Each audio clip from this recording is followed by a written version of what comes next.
It's elimination matches from here on out, and we're going to be starting with Big taking on mousesports.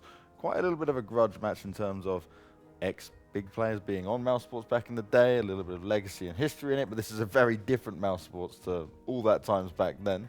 The main thing here is that we never really expected mousesports to be in this 2-2 situation. Maybe for Big you would have kind of expected it.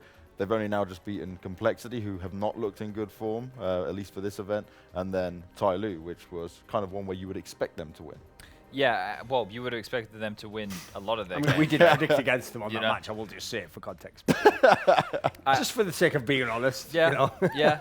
I think going into this game right here, the fact that both teams have already played throughout the day, right? You're in a better position if you're Big because you have a better mental attitude, right? You've won the game. You're actually coming into this off of a win, whereas mousesports had a game where they are definitely going to be tilted from. 100%. It went down to the wire. It was versus Optic. It was on Nuke. It's a map where you would probably...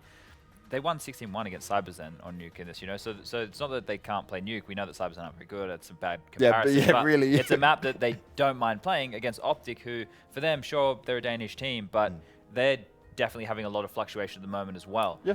And mousesports just came off the ESL 1 New York trophy win. There's all these factors to...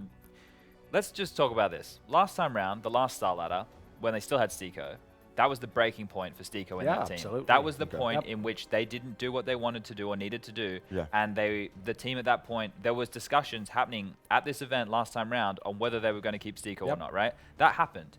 They're at that point again right now, even though they've just come off a trophy win. I've been talking to LMBT for the better part, like, we're talking like most events, you know, just passing comments and stuff. But it's like, dude, like, he's like, we need to fix our practice routine and we need to, like, you know, not go to as many events. They're still going to just as many events. I think they are the team that has attended the most events this year. It's crazy. Most likely, yeah. It's insane. They seem to be everywhere when you think about the top events as well. So I think this, in the last game you spoke about the impact it would have on Big if they were to lose. I think the same sentiment can be said for mousesports here if they lose, even though they just won a trophy. And I hope it's not a roster change. I hope it's just a sit back and actually reflect and try and ramp up the rest of the year by skipping something or maybe giving more focus to practice or doing something like that, not needing to attend every event. So coming into this one right here, mental edge has to be given to Big. Duncan just getting hot again. He just wants the temperature cooled down. This is the Duncan thing. Imagine if you were to press the button. Is this real life? Am I even speaking the same language? Press the button up there. It's okay, Duncan. It's going to be like 10 minutes. He'll do it. We'll get there. We will get there. They're going to be ready instantly. Does anyone understand English? They want to play the games. They want to get into it. And we want to hear what you've got to say about the game. Maybe you could just take your jack off, Duncan, you know? I can't. I've got the thing taped on it. I'm not oh, you're stuck. Oh, you're stuck down. In.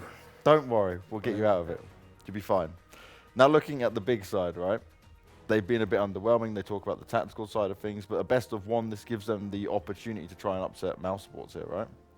Well, the thing is, it's not even a pure upset anymore at this point in time. Like, I know people are going to do that thing where they're going to take the best day mousesports ever had, which is the final of ESL 1 New York with this lineup, and they're going to forget every other game they played. Yeah. And if you go look at all the other games they played, they were super ropey. Like, go and find me best of threes they won in which they weren't going all three maps, in which they weren't getting smashed on one map, in which they weren't, like, laughably losing their own pick. They were actually a very, very up and down team. Like, the mad thing about them is, I even say this, like, I give them credit. When they brought in Snacks, it had one effect that was a very positive. Now they had upset potential they didn't have before. But in doing so, they lost all the fundamental base and consistency that they had with the other teams. So it's kind of like you gave up, like, the average result in order to be able to beat a FaZe clan occasionally. So when you look at them against Big, Big has all the consistency. Big has all the system. Big has all the aspects that you know are in place. So it's like the wild card element, which is very, very strong, versus the real system squad.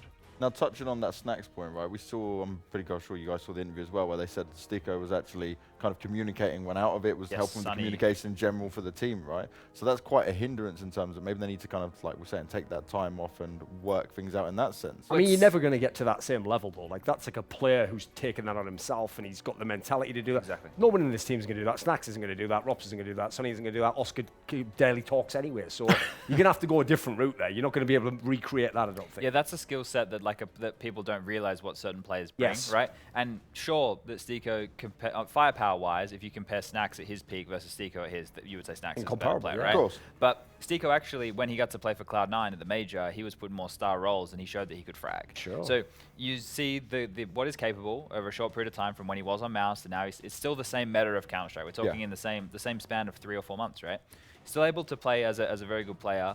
And then when he was in Mouse, he brought exactly what Duncan said. The team was more consistent. It felt like they had more of a base. He was offering a lot as a support player, which I hate to use that term because does it even exist anymore? That's a debate for another time.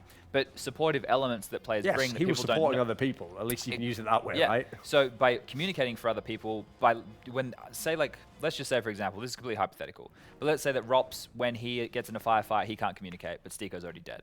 Well, he's now communicating. He's doing Which, by the something. way, Yeah. for people who are going to think, well, that's an extreme example, there are a number of players who stop talking when they're shooting the gun. Because they're so focused. It's a real thing. 100%. And it's something which, when you look at Astralis, I'm sure that they've actually heard this stated. When you're dead, the round's not done, Yes, right? of course. They're constantly working, constantly active. You know, you can actually take over certain bits and pieces, and you can still be an element for your team. We can see there are 4 events right here in the tournament, right? 4 games played in the tournament so far, and the CyberZen game, right? That's a 16-1 against a team. I keep saying that, you know, they're just not on the same level. And the Sprout game was close. That was 16-14. That was a close matchup. Like, I think Much closer than it should have been. that one could have really gone either way. Then their losses, still. Like, they legitimately here could have gone out 1-3 if you look at the results. Sure. They also, to be fair, obviously could have won all 4 games. Yeah. It's absolutely a possibility. But if anything, that shows who mousesports is now. Yeah, and I think that we have to still look at them in that fashion. And they won ESL1 New York, yes. They beat Liquid in a best-of-5 grand final, yes. But you need to be winning one event, right? This is the thing I have with the major. And people go, oh, well, you're the world champion now. You won the major. You're not the best team in the world. Sure. It's just lucky this time around that finally the best team also won the biggest event. Yeah. We don't usually see that going down. So we need Mouse to show us consistently, and this is a tournament where they're a favorite. Let's remember that. They are the favorite to win this tournament.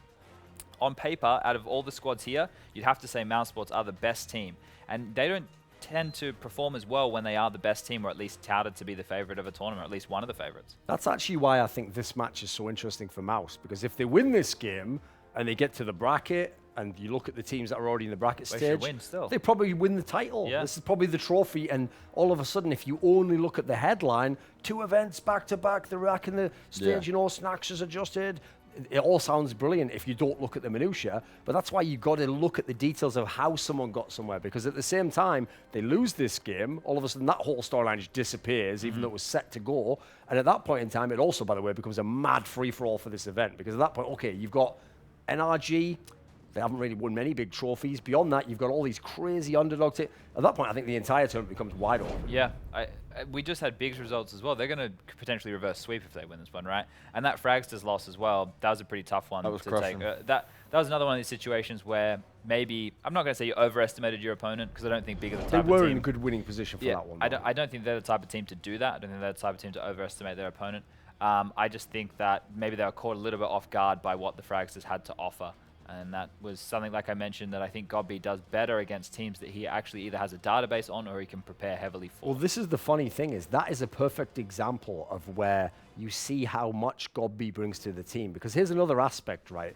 Is when you've got someone who's preparing, who's studying, who's got his own playbook, and what he's trying to do is match up where your weaknesses are with his playbook. Yep. Is you just see the frags in the server. You see someone run out and shoot someone and go, great 3-kill there. It's like, but why was he in a position to get that? How did you actually position the opponent to be isolated? Well, in that particular incident when they played Fragsters, Godby accidentally got into a scenario where he couldn't do that, because he actually basically set the veto up thinking there's no way they're going to let it go to Nuke. On the last 2 maps, I think the other one was maybe Train or something, and I think in his mind, he thought, right, well, they don't play Nuke really, so they're going to go to Train, and on Train, that's where I've done my research, that's where I've got my prep, that's the map I'm ready to play. And they basically tried to do like a weird one. I think this is the way the veto went, and ended up on Nuke, which was actually, I think, not that great a map for the Fragsters. So in that scenario, you don't have the database, because it's not a map that they're particularly good on. They haven't played it a whole lot. So that's why sometimes, I've seen Big do this a few times, you can outplay yourself in a veto. Like, you can put yourself in a scenario where if you wanted to do Gob style, sometimes you should take a hit in the veto, leave 2 maps that they're going to sort of want, and prep for both. Like that would be the way I would do it in the best of ones. I think, like, especially though when you're such a stark favorite in a matchup like that, right? Like, you got 10-1 odds to win that kind of game, right? So in that scenario, you know, there's always going to be a little bit of complacency. You think about how much Counter-Strike is being played on a constant basis. It is so difficult to prepare for the plethora of opponents that we do see, especially coming into a tournament like this off the back of the ESL Pro League, which we had last week. online qualifiers for everybody. A team like Fraxes, what are they doing? They're playing their game. Yeah. They might do a little bit of prep, but they're playing their game, right? And that's where when you want to be a top team, though, you have to be able to play your game and adjust, like Duncan was mentioning, to your opponent. You have to actually be able to do both. Yes. With mousesports, I'm still seeing if they can adjust, right? It feels like they are another they're team. the team playing their game, right? They're All just the trying to do time. what they want. Yeah. I guess you're able to do that when you do have individuals who are so good, right? I think we do have a couple of points here that we need to touch on. Chris J and Oscar as an AWPing duo. They should, on paper, be a better AWPing duo than that of Smooya and Tabson, at least in my mind. I think that Sunny, he gets understated a lot, and I don't know how. I think that his impact to the team, and now I heard murmurs of him doing potential in-game leadership type stuff within the squad. He's, in my opinion, the best player in that team. By far. I think Rops has been a little bit inconsistent in recent times. And then Snacks is still finding his place. Still the thing with Snacks is I think that he's having to relearn how to play Counter-Strike, right? I don't mean that in a derogatory way at all. What I mean is that he played in the positions he wanted in Virtus Pro. I think he had no clue until he left Virtus Pro what some of those players he thought were rubbish, washed-up players were doing for him. He had some stickers in his life, and he didn't know where they were helping him out. They were doing the things that, like, basically you don't have to think about something else. Then you look at Rops. That's exactly why. I actually called this one. It's one of the rare times I've nailed it, like, right out the gate. I said as soon as this happens, the worry I had about Snacks coming in, it wasn't about Snacks' skill set. It was about what Stickle going out would take away from the team. And I actually identified that I'm not even worried about Snacks and what he'll bring himself. It's like, okay, these are the 3 stars that we have. Which of these 3 stars either has to change their role or will drop off from what they currently do? Because at the time, you needed all 3. They were like a liquid scenario where you do it by committee, If this guy's not, if Oscar doesn't have a great game, it's okay. Rops and Sonny are going to carry this Mirage game. Depending on the map, depending on the day. Well, the biggest problem is the number one person whose numbers have consistently gone down is Rops. This is the guy who, I don't know if he's 18 now, but he's very, very young. He was totally inexperienced. The way you shore up a guy like that and give him the shortcut to experiences, you take care of certain aspects of the game he doesn't need to think about right now. Well, that's the obvious starting point with Overpass going out there. That should be Mirage on the other side. Yeah, Mirage should be. They can leave it. It doesn't really matter. But it's not actually a very good map for Mouse nowadays. But the problem is in this sort of a VTOR where both teams sort of know each other, you sometimes think let's get them out of the way. now, get the and then first phase we'll done. get into the fun later. So this is why I now feel like Big has the advantage, because if Mouse has to ban cash themselves, now that Big's got really the choice of what they want to do here. Because if I'm them, I'm going to go ahead and take the nuke ban as they just have. Everything in the pool now is stuff that Big likes, very much so. I think as well that probably that cash ban has to be Inferno for Mouse, surely. And in which case, they've gone and dust it. Right. If I'm Big now, it's Inferno time, baby. Yeah. They can play Train, but that's the map we both like. Their Inferno has been better online. Oh, okay, they're going to go. See this here. It's not a punish by any means, right? They haven't gone for the punish in that.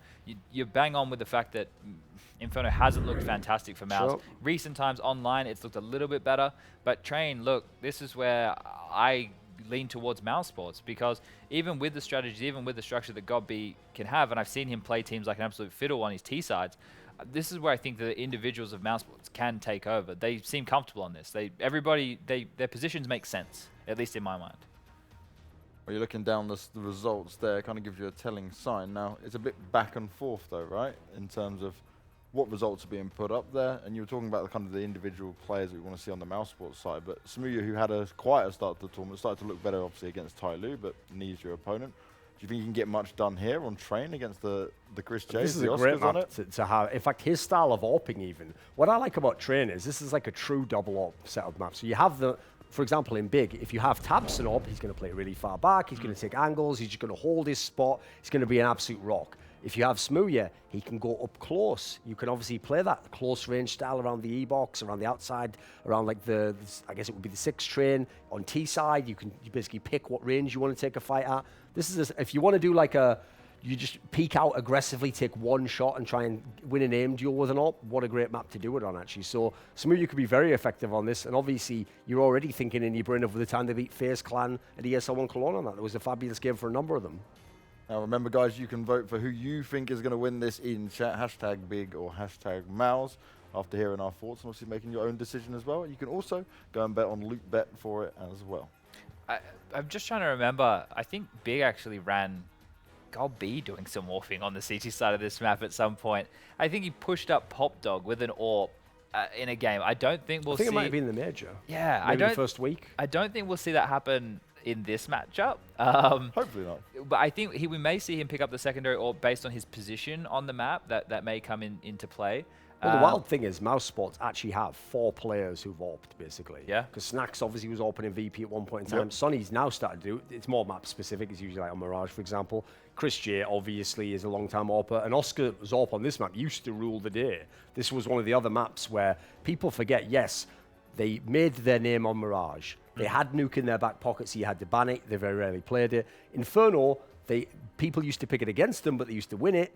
But the real map that used to come up with so many deciders was Train, and that was where mousesports was getting those wins, and they were in position to be the champion of StarSeries and other such tournaments. But that's one of the this is one of the maps where I am actually personally going to favour mousesports on this one as well. I think it's a map that suits them and is comfortable, but they're not the same mousesports that was the old one. They're not the same like consistent team in the same sense. They don't set people up in the same way. I feel it's a lot more individualistic, and so they've got the amazing pieces to dominate both sides of the game, but I feel like they can't consistently do it though. Look, I'm curious to see. And there's the boy for the team on Big, by the way, who can change the whole game, is Nex. Like, this is a guy where his rifle at any point in time, that's the difference maker. If he's online, now you're starting to get a vaguely more like close game in terms of the skill set. You're never going to be able to tell me Tizian and Godby are going up against even Snacks and Chris J. Sure, that's not working, but once you get the star elements on board, now you've got, along with the structure and Big, a chance to win the game. Yeah, I think that obviously if you had Nex, Tabson, and Smooth all playing well, then you can start considering Big a top 10 team in the world. Like on a problem is it doesn't basis. happen very often. Exactly, does it? that's the problem. Yeah. That's when all the stars align. Now we did just see the teams just setting up, and they're going to want to get this one underway as soon as possible. So at this point, this is where a bit of experience comes into it, to not be flustered in this situation, to make sure that you need to put all that stuff out of your head. These are actual factors going into this game. You know, you're sitting there going, Chad, what are you talking about? These guys are pros. You get them thrown in straight away. You know, you were back at the hotel waiting to see the draw come through. You've had to come in here, set up as quick as possible, get this one underway so everybody, all the viewers at home, can watch Counter-Strike as quickly as possible. I think the big guys were setting up secondary, right? So they're going to maybe be feeling a little bit more flustered in that regard.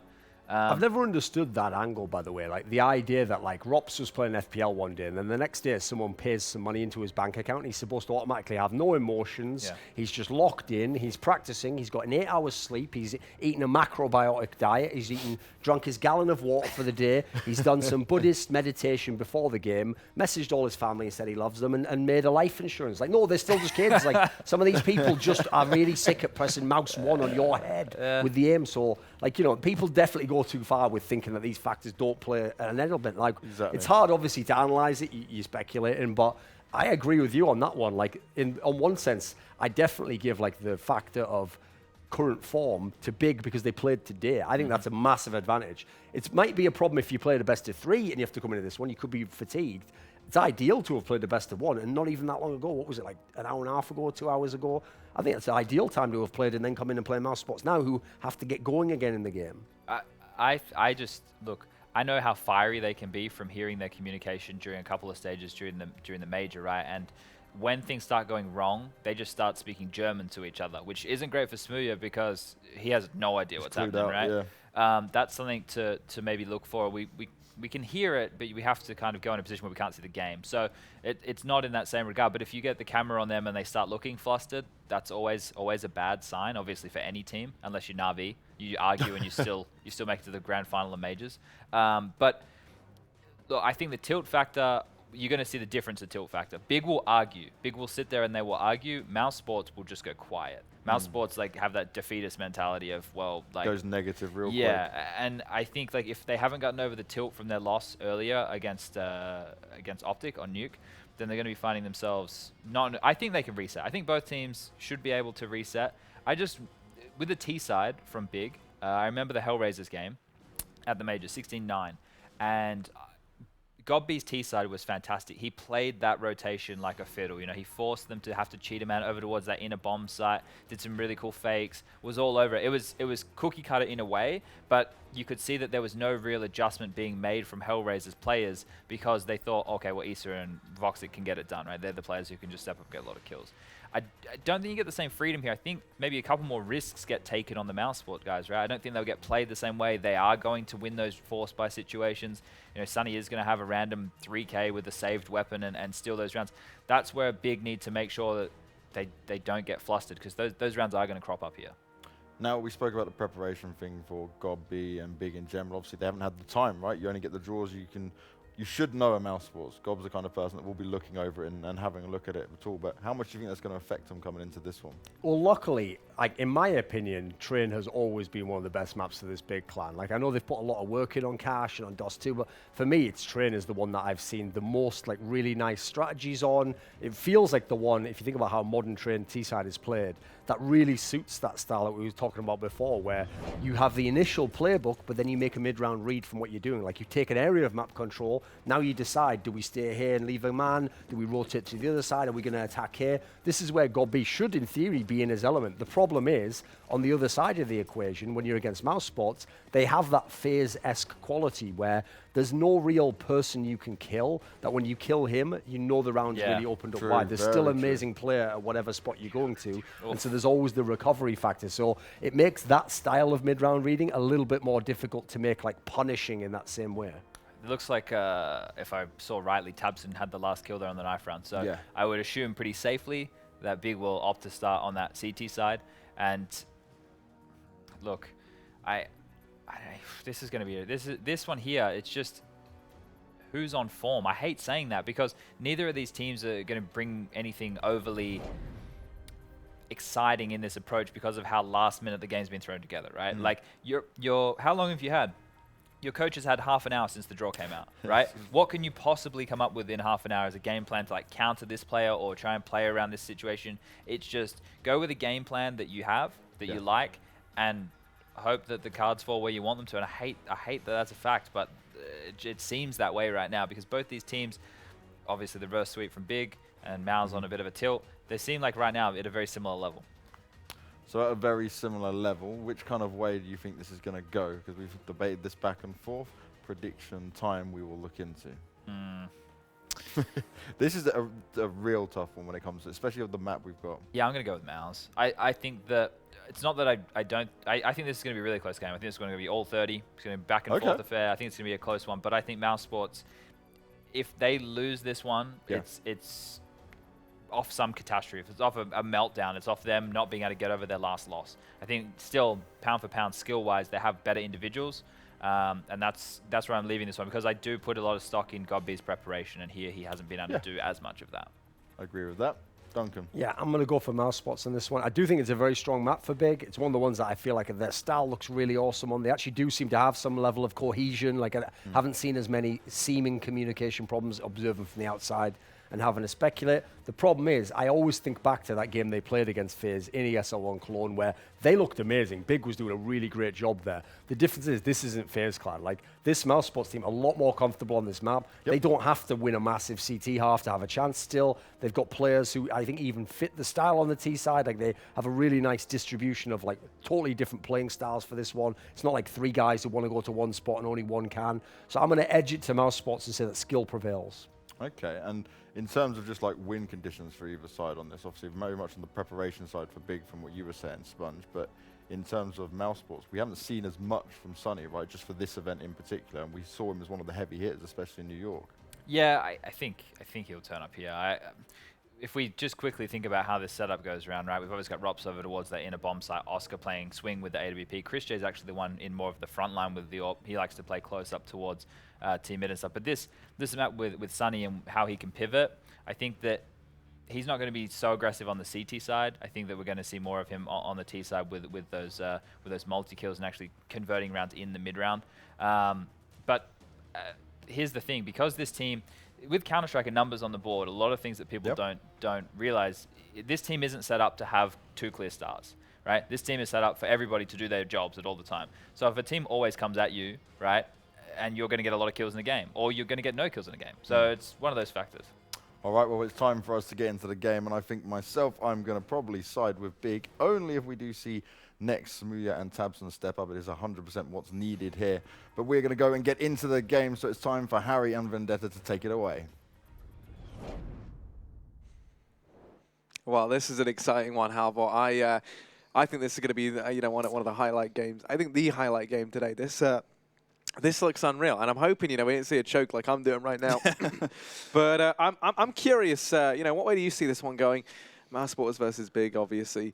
For those of you who are just tuning in. I mean, it's hard to go against a team that's just coming off a victory in New York, right? Like that grand of a tournament, the way they managed to do it in as well, right? Taking on Liquid in a best of 5. Also, at the brink of elimination, turning it all around. Whether that's part Liquid's doing, it definitely is something that mousesports had to fight through. So even if they faced adversity here, even though they're definitely tilted about the loss they had versus Optic, I think they're going to prevail. I think there's too much talent on this team, and I think there's too many things that need to align for Big in order for this to go all the way. I think it's a benefit for Big that it's the best of 1. They do get a very comfortable map for themselves. Train is their most played map.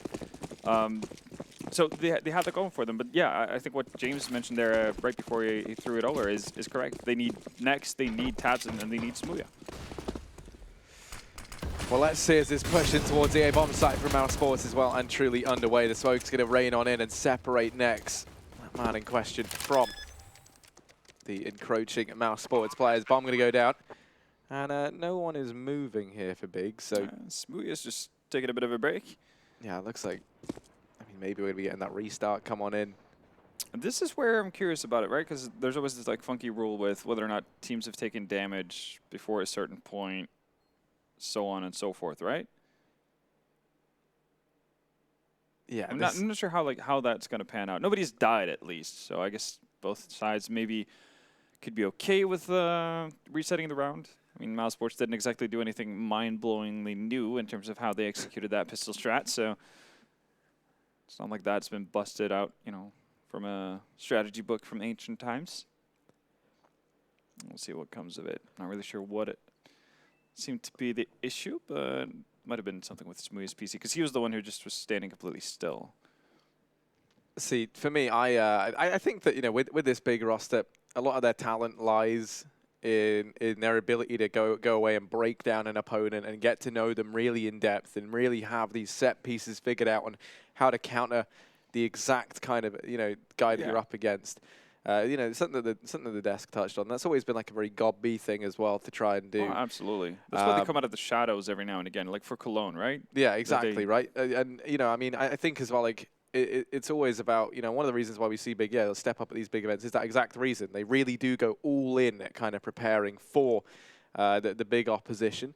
But, one thing perhaps that maybe does go their way is mousesports. If you were going to prep for any team, I feel like the team you're going to have the most information on is going to be a team like Mouse, right? The team that's especially going into this tournament, right? Yeah, exactly. Yeah. So, Mouse being the big tournament favorite. You look at Big and how they played thus far. There was that game versus Fragsters, for example, and like a few others here and there. If this was a similar sort of thing, maybe we kind of see them perhaps end up against a Vega squadron instead. I think maybe that could actually, in some sense, maybe be worse to a team like Big, because you're not going to be as familiar with how they play things. You're not going to have as great an idea of how to counter them on certain maps. So I think, maybe it's a blessing and a curse that they get mousesports, because individually I do think mousesports have perhaps the better team. Oh, no doubt. I mean, it's a blessing and a curse in the sense that it's the best team you could have played against, but it might be your best matchup. Yeah. In a weird way. I mean, obviously, I would favor, if you took some of the other 2-2 teams and put them against mousesports, I would go with mousesports almost, on any map, any day versus any team. But it's just, what you mentioned, the familiarity factor. Again, like if you have done research into one of the favorites going into this tournament, which Gob-B probably has done with the help of Kakafu, the coach, then definitely, you're going to have looked into Mouse and figured out what they've been doing. And it's not like mousesports are, impervious to making mistakes either. I mean, we've seen that plenty of times already with this new lineup. They've been up and down as can be. Just in this tournament as well. I mean, we saw them obviously losing to Ents in the first round, and then second round, obviously, they beat Cybersen.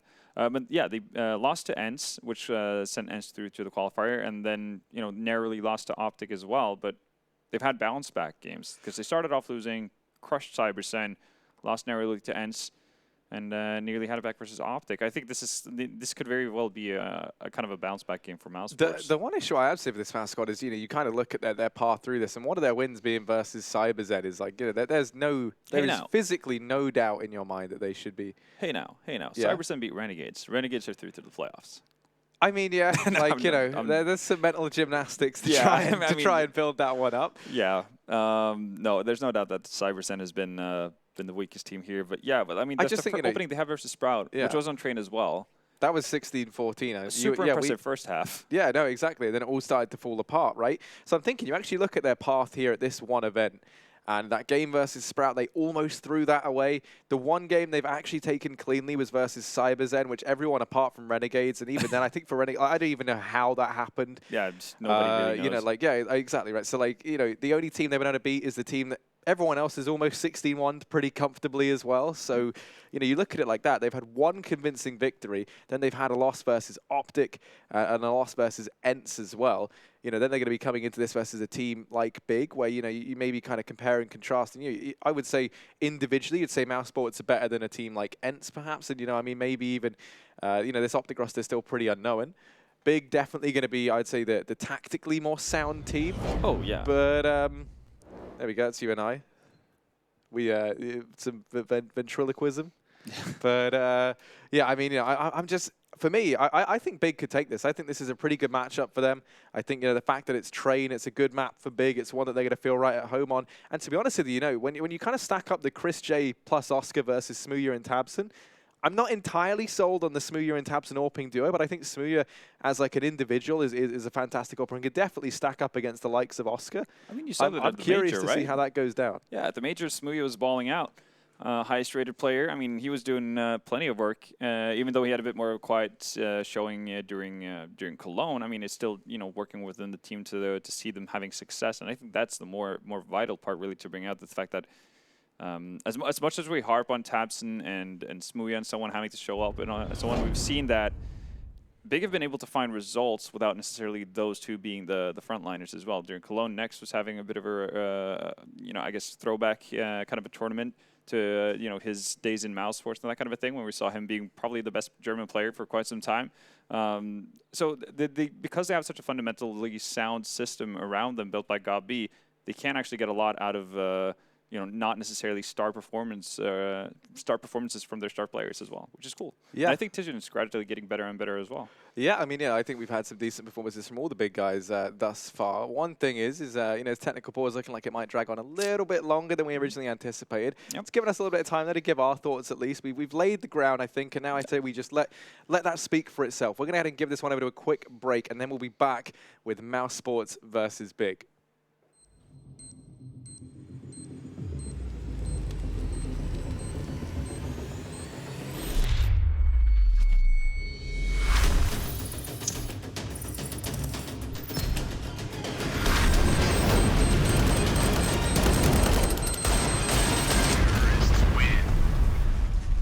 Loot Bet.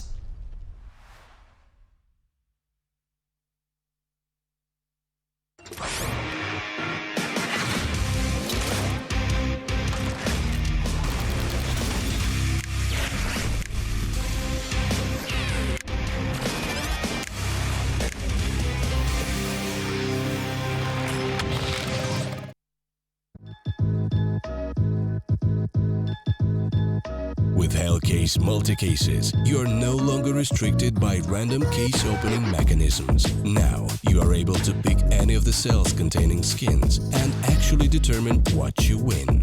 Use the promo code and dive right in. Yeah, so we're back. Nice quick break. Yeah, right. I figured that was going to be a little bit longer. You and I were... took the headsets off and everything. Yeah, we were just but I'm happy out. to see when technical issues get solved quickly. We've yeah, had I'm not complaining, right? in the past. Actually, I mean, shout out to Starladder today. It's stressful enough running an event, right? Like, the Starladder guys, they work until like 3 a.m. sometimes. Oh, yeah. They get up, like 6 a.m. to get everything going.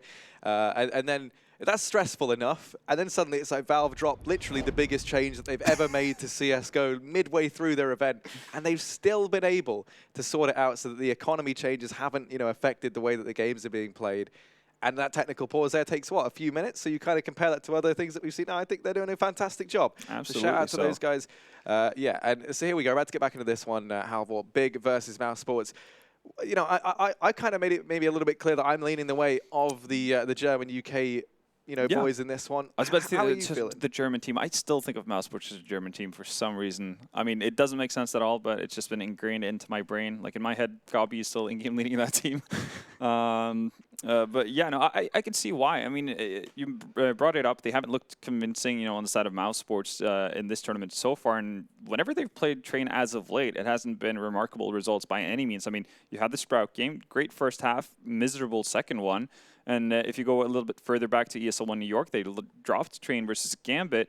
And also versus Fnatic. And Fnatic, we know are a team who is in disarray, obviously. They have a lot to work with. And I mean, the same can be said for Gambit too.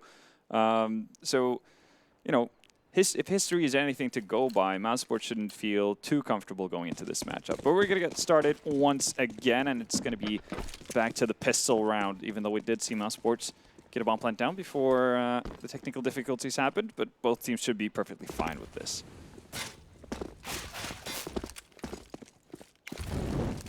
Wow, here comes this push from back towards this A bomb site. This was where they first headed, but looking like it's not going to be the case now as they start to back away. Tizian, nice shot onto Rops. Going to go ahead and delete the Estonian Wonder Child there from the mousesports side early on.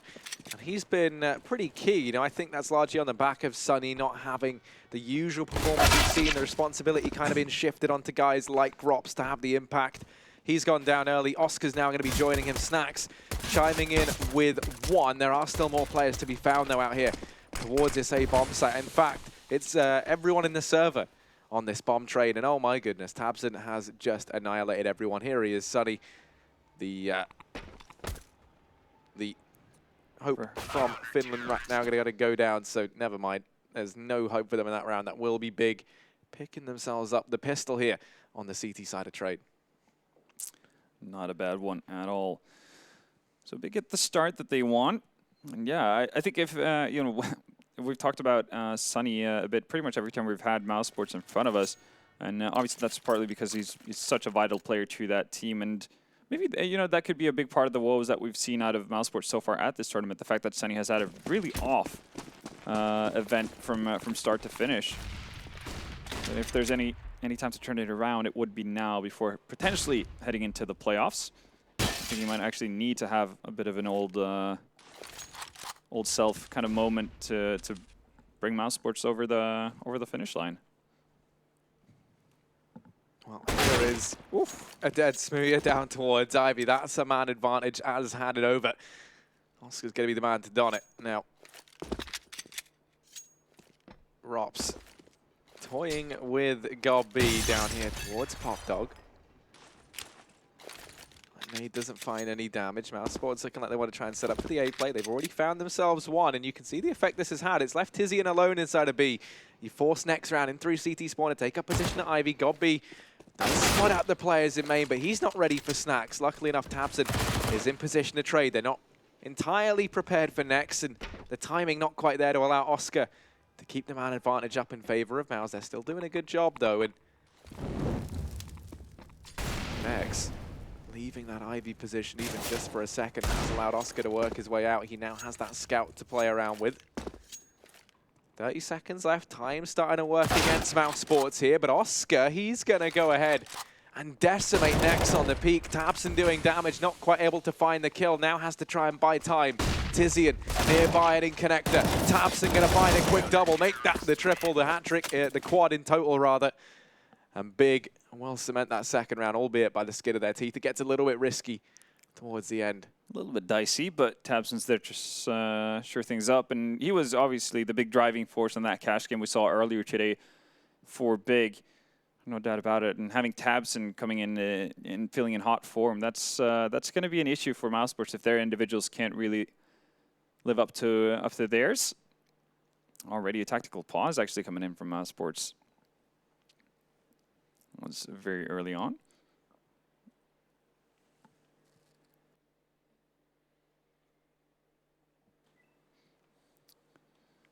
For now, though, still early days. But I do like the fact that we see Tabson getting involved early on. Kind of hoping that we get to see him sticking to the rifle more so than what we did on Cash. I mean, eventually he did, well, I guess he did drop 28 before he started tinkering around with the off, but you can see what the man can do once he has a rifle in his hands. You'd like to see that continued as well. For mousesports, though, it's going to be Deagles and actually Tech9 on Chris. He's a Tech9 aficionado in his day as well, so maybe not too surprising that he's opted to swing back to that. With the update, they also have 5 smokes. It remains to be seen what they want to do with that. If it's going to be your very default a yard take, hopes of getting down a bomb plant, maybe create some chaos and get up close and personal with the big players. For now, though, just a bit of a standstill.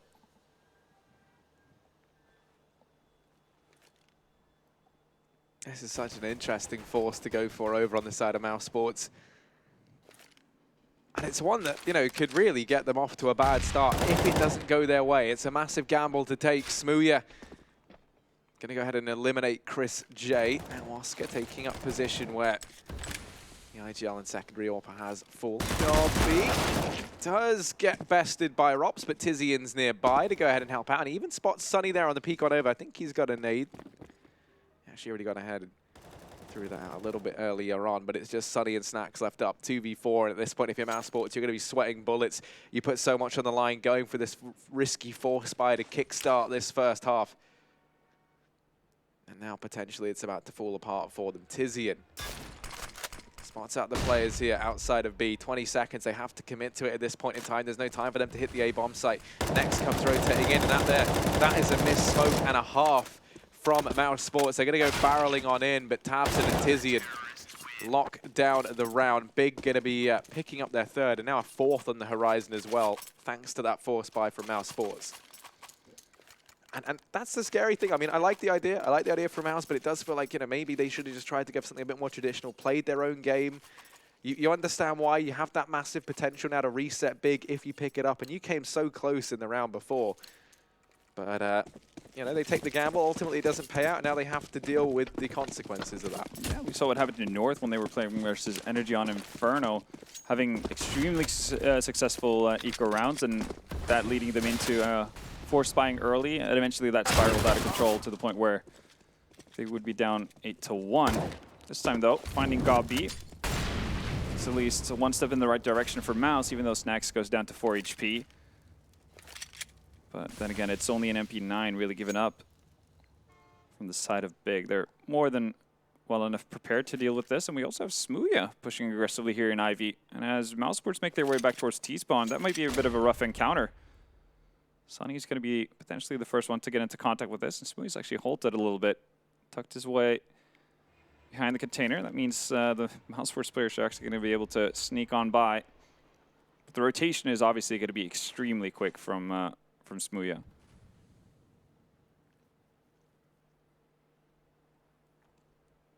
Yeah, I mean, he's already here. He's already behind enemy lines. So mousesports believing that they've found a way in, but it's the resident Brit that could look to call all of that into question next. Well tucked away in connector is going to go ahead and peek on into this. Smooya now on this flank round, going to give up his position, but the bomb goes down for Mouse, and that's a win as far as they're concerned. Now they can look to try and get something done with these pistols. There's still armor up on Rops. Just as I speak of him, though, he is going to go ahead and fall prey to Tabson. So just Oscar left alive in a 1v4. And ultimately, he'll be finished off. So Big 4-0 lead, but now the buy comes in for mousesports. That should be an okay enough buy as well on the side of mousesports. Oscar has saved up, so he should be able to get an AWP in his hands. And, thought we were going to see some double AWPing coming in from mousesports on the T side at the very least. Chris still very proficient with that AK. That was so two things. An auto sniper was just brought up in the server for Big. Yep. That's always going to be very interesting. Curious to see what the plan is there with that. Thing with these big guys is they love to have like these like really just like mental ideas that you don't really know how they've discovered or like come up with, that they just try throwing into the game that I always love to see. Yeah. Another important thing to note, Tabson and Smooya both off to a fantastic start here, and I think that's going to be required. Tabson was absolutely in form in their game earlier versus Tyloo. That was his warm-up. Now heading into this one, he has to try and keep that going. usually it's a lot of pressure, but that's something I like about Smooya being brought in. It has definitely alleviated some of that away from Tabson. You can also look to Nex as well, as everyone was kind of highlighting, to pick up the mantle. So definitely going to be interesting. And yeah, speaking more on the auto sniper, really, if you want to roll back the years a little bit, you can feast your eyes on GetRight playing that inner bomb site with an auto sniper. Obviously, that went a bit away with the changes being made to train in terms of how effective that will be when playing it from the lower ramp. But I wouldn't be too surprised if we saw that Gob had some tricks up his sleeve just for that. We'll see what comes of it. But the tactical pause has gone through for Big. Might be actually to make sure everyone's on board with what the plan is for this auto sniper as well. But we'll see. And I mean, worst case scenario, it could have also been a misbuy, really. Meant to be an op for Tabson, something to that effect, and ended up being an auto sniper that now Gob has to run around with. We'll see, though.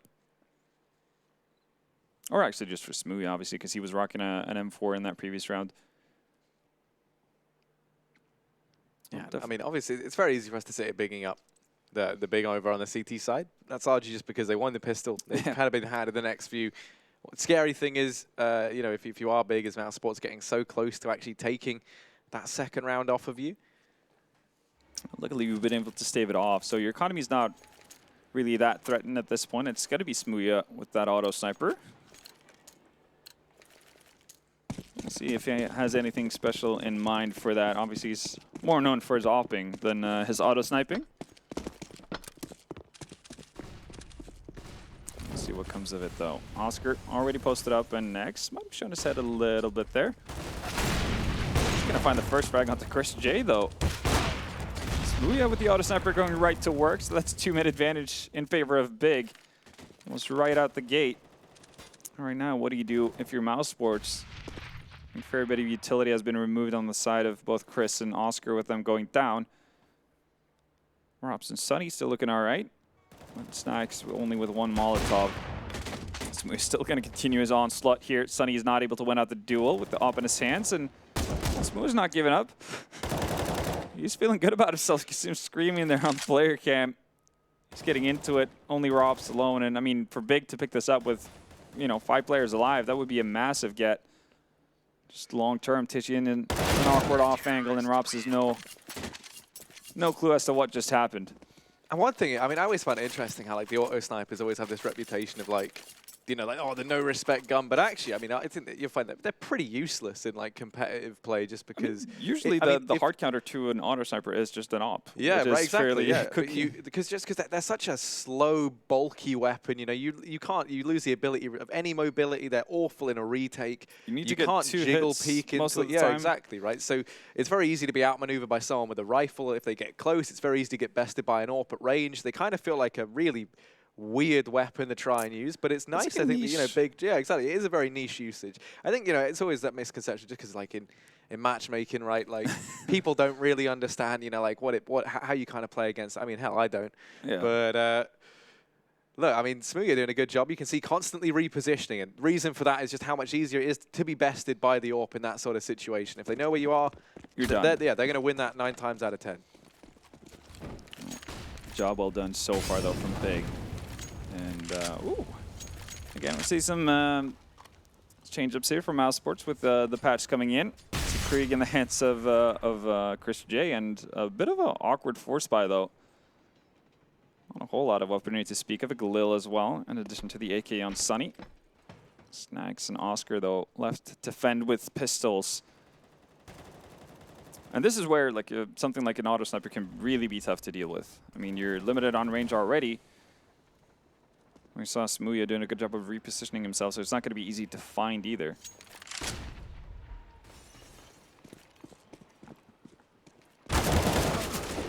Sunny makes the most out of his situation with the AK.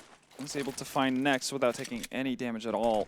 And Spurs snacks down Pop Dog.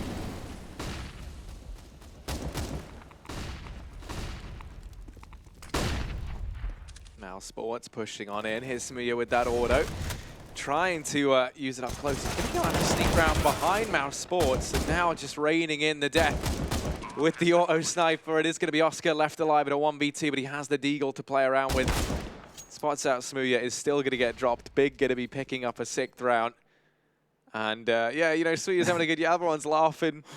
I mean, I think this is a scary start now for mousesports, because they're going to be, not only are they 6 rounds down, right, but they haven't really shown us any signs of promise. Chris J still yet to really do anything in the server. Haven't, you know, seen him. Obviously, he buys the Krieg in that round. It would have been nice to have seen something come of that, really. But, you know, kind of the early players that usually we see show some signs of life at this point in time, still very, very quiet. There's another buy on the horizon. Oscar's going to have the AWP in play. And he's going to need to get to work with that. Smooya's been a bit of a terror here. You can see he's feeling it. He's having a good time over there. As the lead is 6-0. But yeah, while they have a fair amount of flashes and smokes on the side of mousesports, not a whole lot of Molotovs to potentially clear out, you know, nooks and crannies outside in the yard area at least. Might see mousesports being more interested towards that inner bomb site and use the smokes to actually get forward positioning. Big on their end, though. They have left 2 players there. That's Tabson, Tijun, to hold things off for now. Tabson still has a Molotov to his name as well, so he can buy some extra time. Tijun, though, 1 HE. He's probably going to deploy that rather soon and fend with what he has. That's it. Rotation coming in as well. That's next, making his move. Going to go for a really long rotation here, and this might buy some time for mousesports as they make their way towards the inner bomb site. There we go. Well, Chris doesn't need a Krieg. He needs an AK in his hands. That's 2 quick kills. Smooya does get a return onto Sunny. These trades go back and forth. Chris J continuously keeping up that good work. Ooh, I think Oscar's been spotted out by Smooya there, so he needs to be careful. Down to 18 HP, but the bomb has been planted.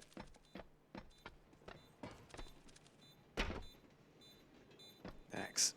And Smooya, the auto and the M4, not the most iconic duo that we're used to seeing in these sort of retake scenarios, but this auto sniper now going to be worth its weight in gold. It's so perfect just for homing on these angles. Next has to tap on that defuse, though. They're going to try and win the fight out versus Rops, and while they do find all the kills, mousesports will be picking up the round. It's going to be the first round on the board for Mouse, but everybody dying. You take a look at that economy over on the T side, and that is really not what you want to be seeing if you are mousesports. You stick everything into that one round, you lose everything as well, and now it's going to be pretty poor buy, all things considered. You're probably going to have a couple of key players take the hit, maybe pick up some SMGs just to grab the utility, because right now, if you want to go rifles across the board, the best sort of scenario you're going to be hoping for is, a flash on some people, like 2 smokes, maybe I think is all they could muster. So not enough to really get too much done. And yeah, tactical pause cooled on in. So you find a round, it's immediately back to the drawing board though, because that is not the fashion you need to be doing it in. Oh, definitely not convincing. And I mean, they were able to get it onto that inner bomb side, but you can't account for Chris J getting a triple kill with an AK,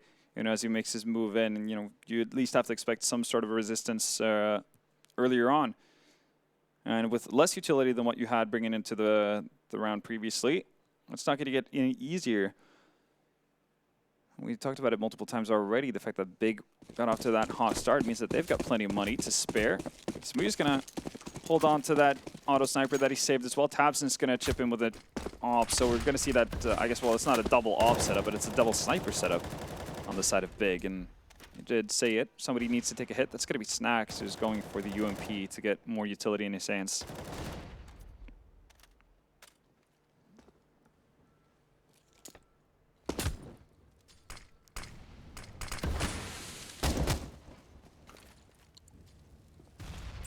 So we go forward position in Pop Dog. Snacks actually vacated the area. That means that Rops is really the only player towards inner. He's going to get some backup now, though, later on as mousesports rotates through white walls. Still 2 players from Big inside.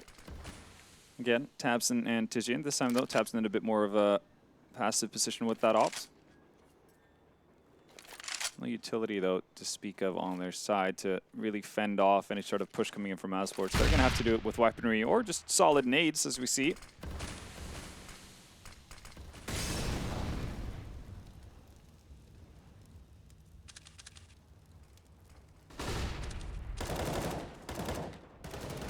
That smoke, Tizian inside of the bomb site. He's dropped himself too. He's going to get traded out by Rops. 30 seconds left on this clock, and that bomb, it has to go down. But mousesports, they've left it. They're going to have to double back around and try and get this bomb planted. Now aggression coming in from Sunny, trying to take these fights, trying to find an opening, trying to get mousesports any sort of advantage he can.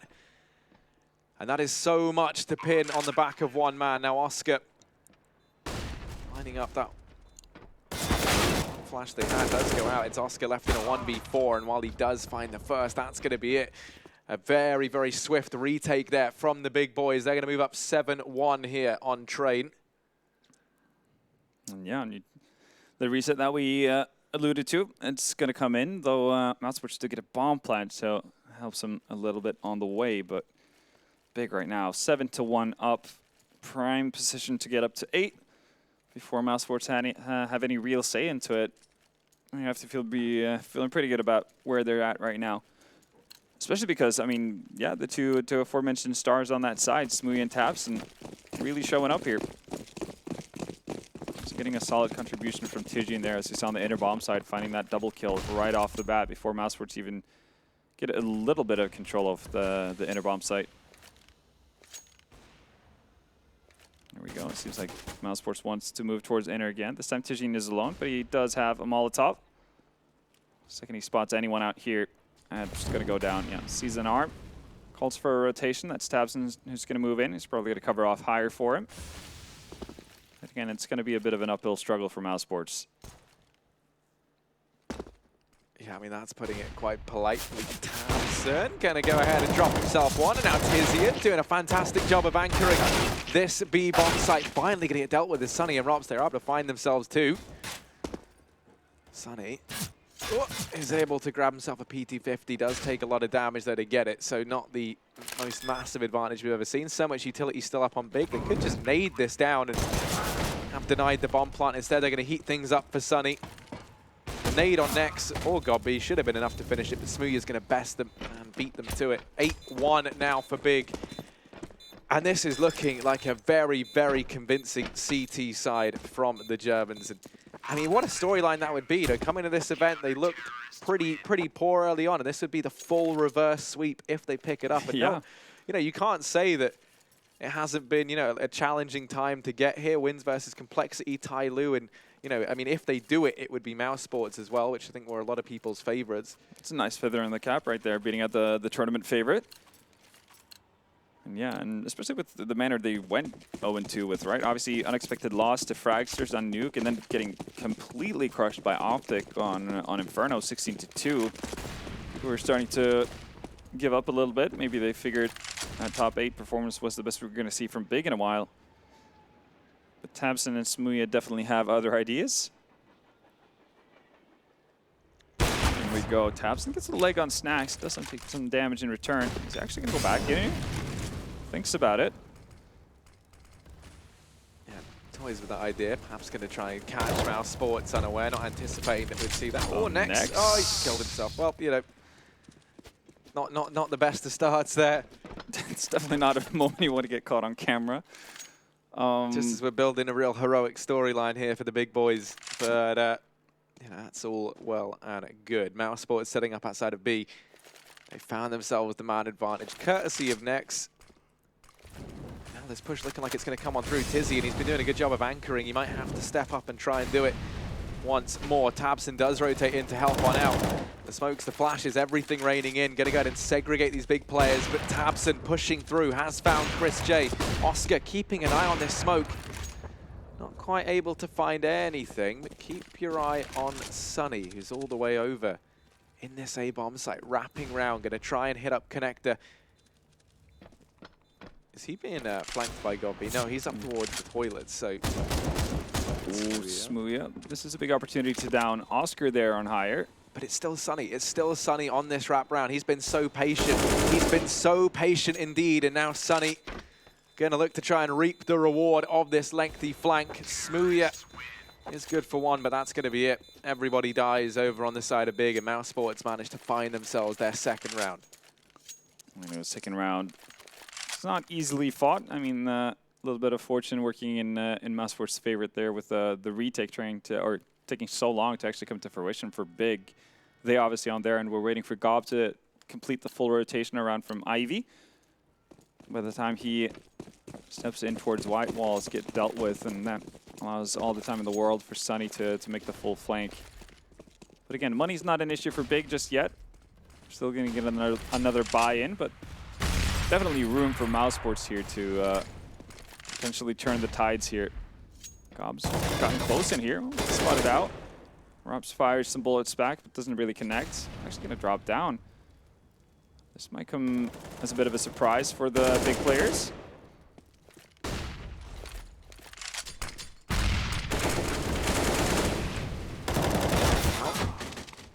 And this time only going to be good for one. And once again, mousesports sitting with that man advantage. Tizian, if he drops into Pop Dog now, it's going to be into the waiting arms of Rops.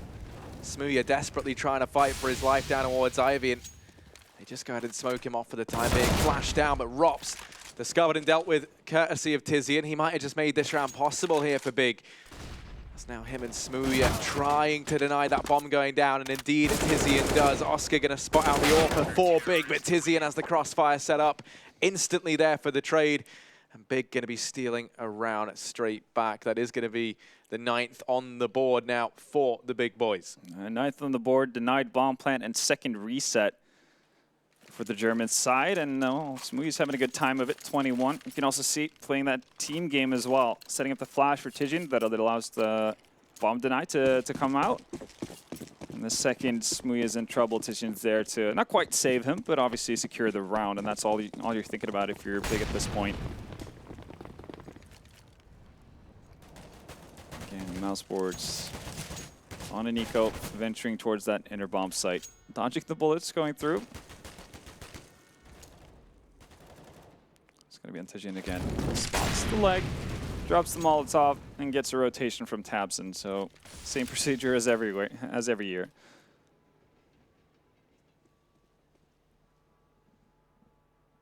For mousesports right now, it's just back to this B-bomb site play. You only have the Tech 9 on Chris J, so you're hoping you can at least dig deep and get that bomb down.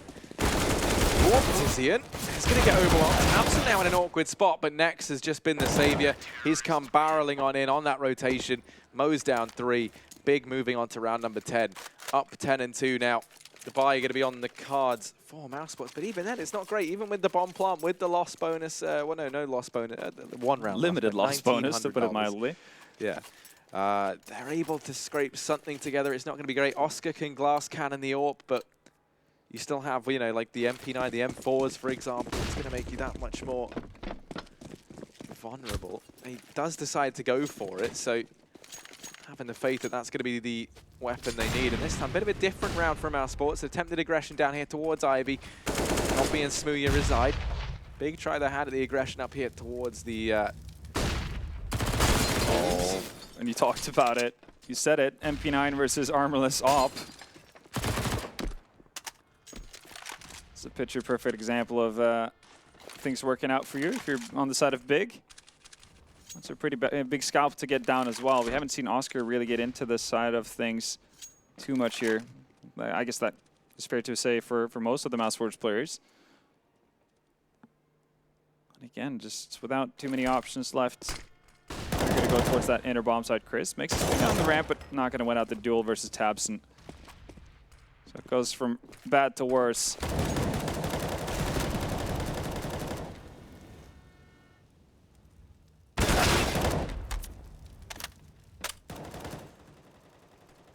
Just Snacks and Sunny left, 2v5.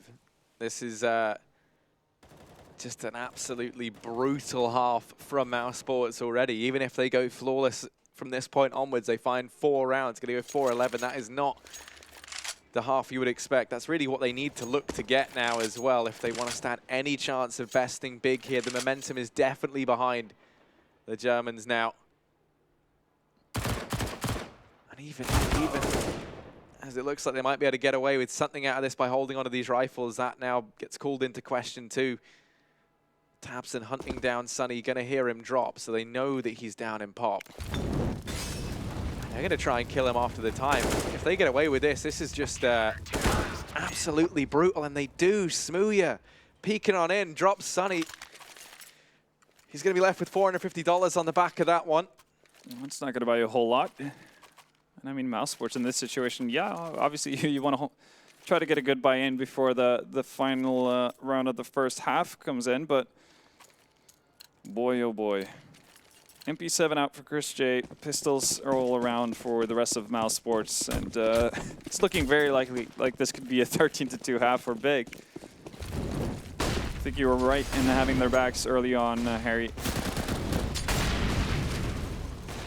Yeah, I mean, let's see, can they find anything with these pistols here on the side of mousesports? I always aim to be hopeful. You know, these guys coming off the back of that victory at ESL1 Cologne, ESL1 New York. You really hope that they had something up their sleeve here in Kiev, and it's just not happening for them. Big now 12-2, looking to instantly bring mousesports back down to earth. You know, they were high flying, people kind of saying, this is it, you know, this is the mousesports team starting to figure things out with Snacks. And this is a grim reminder that that might not be the case. 12-2, a potential at 13-2 half, and it's looking incredibly likely. This buy on the cards for mousesports is dire, to say the very least. Chris J going to have that scout, you know, he's a magic man with it, but I mean, even if they go 12-3, that is not a good T-side in the slightest. It definitely is, and I guess to play devil's advocate, you could always keep in mind that mousesports, their strong half, you know, even in their struggling games versus or struggling game versus Sprout, it was on the CT side where it got most of the work done. It's going back and forth, and Gobby's going to get taken up, but Tabs is still alive, and he's just finding player after player after player. When he finally goes down, Nex is there to have his back, so 13-2. I was just straight up mauling because, I mean, obviously the result speaks for itself, but there weren't a lot of rounds that were really even close. Not a whole lot of clutch situations that Big had to deal with. I mean, you spoke about the second round very early on, how it looked like mousesports potentially had the chance to break the economy of Big, get an early round to get into things, but it really didn't happen. I mean, sure, quite a few bomb plants here and there for the side of mousesports, but oftentimes that was off the back of Big just allowing them to have the bomb site, feeling confident about going for a retake. You know, knowing the economical situation for both sides. They were never really in a rush to do anything at all, and it's paid off big time. I mean, there's 31 kills on all the mousesports right now. On Tabson alone, there's 23. Yeah. So, you know, to give you an idea just how one-sided this has felt, Smooya and Tabson combined having more kills than everyone on mousesports put together. But if there ever was one silver lining, moving into the CT side, that double AWP setup becomes viable. A pistol round victory here could be the necessary turnaround on trade. And let's not forget, you know, this is the mousesports coming off the back of that win in New York. Very experienced players. They've been tried, they've been tested in situations like this. You even think about New York and that comeback they ran versus Liquid. So they're looking to try and do the same to Big here on trade, and they have found themselves a significant man advantage early on in this pistol. This is just the first step in a very lengthy road to a comeback.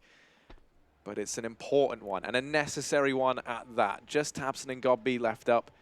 The man leading the charge for Big, and the man who is the brains behind this operation, going to try and secure this B bomb site. Already rotations have come through thick and fast. It's just Tabson left up. He finds himself in a 1v4. He's got to ace it for the win. And surely they don't give him any way back into this pistol round. Indeed they don't. So mousesports going to be finding a third. And it is the pistol. So a chance for them at least to start to claw their way back into this game. It is the first stepping stone, that is for sure. And they did have a really good CT half versus Sprout. That really was the one thing they could hang their hat on. They've already had to deal with the rough T side. We'll see what comes of it, though. They might feel so deflated that they don't really know what to make of themselves. Oscar's going to bust out a Alligator here. The auto shotty. He's probably going to be playing close up towards either inner or pop. Actually, he's going to go higher. That's actually something he does quite a bit on train. Chris J with the AUG. Give it a one go, at least, for one of the rounds on the T side with the Krieg. That didn't pan out. Maybe the AUG will have a bit more success. You can also see a completely, well, I say completely clean, but more or less a clean eco from Big Side as well. Just a flash on Tabson. Yeah, this is a chance for Oscar to make some money at the very least. And maybe start to build up some confidence here, as there's a lot of unarmored players on this corner perfect environment for the auto shotgun. Gonna get 2. Now probably isn't too keen on sticking around as he does get dropped by Smooya.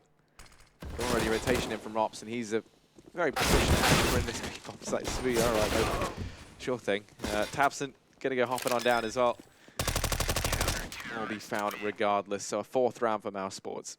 Yeah, I think Smooya went for the jump there to slide off the spools in order to take no damage. Kind of miscalculated his jump and ends up dying. He was sent down to, I think, 2 HP after the duel with Oscar. Oscar getting a ton of damage done there with the auto shoddy. So unfortunate. We have seen a couple of fumbles from Bigs, even if they have a pretty commanding lead. We saw Nex's Nate adventure in Pop Dog. Now Smoo obviously dropping from the heavens. They're going to go straight to a tactical timeout as well. I mean, they didn't get a bomb plant here, which was the initial idea for themselves, not buying anything at all into the second round, hoping to get a bomb plant so they could buy up. They still have around 3.7K, so they could go into a situation where they buy up AKs on 3 players and have the 2 guys under 3.7, which would be Nex and Gob B, you know, get a UMP, plenty of utility, and then set up an execute out of that, or potentially just going with 2 AKs. But yeah, here we go. It's 22 HP, not 2 HP, but yeah, Smooya a little bit out of touch with how much fall damage he takes from that. In any case, here we go. The buy comes in, and those nades hurt a lot for Big. Auto shotgun in the right place at the right time once more for Oscar. He's going to be looking to grab some more cash here. Snax unfortunately burns away Gob right underneath him. It's going to be a free AK for him regardless. So nice and neat round for mousesports right there. The first attempt at a buy coming out of Big does not pan out whatsoever.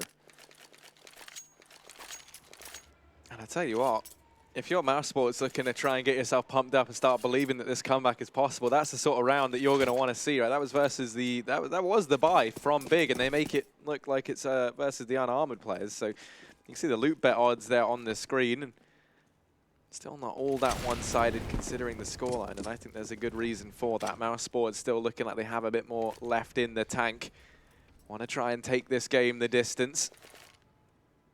Rob's going to be anchoring this B bomb site as we're so used to seeing Oscar. Here's that float player down in connector.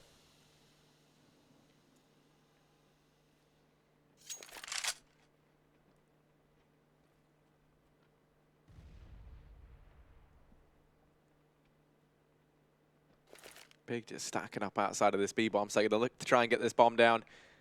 That really is the best case scenario for them here. They do have Rops to get past, but he's only got that UMP. No utility, though, so Oscar's going to be allowed to help him out to the fullest extent of his ability. It looks like here comes the push. Smooya down around first, going to get spotted. Takes the attention away from these guys up on upper, and they're all going to waterfall into Rops. That's money made, so another confidence-boosting round perhaps for mousesports as they're slowly but surely closing this gap. Now just 7 rounds between these 2 teams. And much like we saw Big have an excellent start to their CT side, they were keeping a lot of players alive, allowing them to get pretty much any sort of weaponry they wanted in hand. Same case can be made for mousesports. Off in hands of Oscar. Chris Day still deciding to rock that AUG. But most important thing is the fact that they do have that bank built up. So even if Big were to scrap at least 1 round together, more room to be played with for mousesports. Yeah, I mean, fundamentally, I think that's the thing that maybe lets mousesports start to get back into this, right, is that they do have now a bit more breathing room. There's nothing worse than getting off to a good start, losing that 1 round down to maybe like 1 small mistake or 1 player having a great individual performance, and then your economy just doesn't support the comeback anymore. Now, Sunny try and force Gob B out of Pop Dog here. Has not worked. 4 players grouped up inside of this A-bomb site, leaving that pressure defending B on young Rops.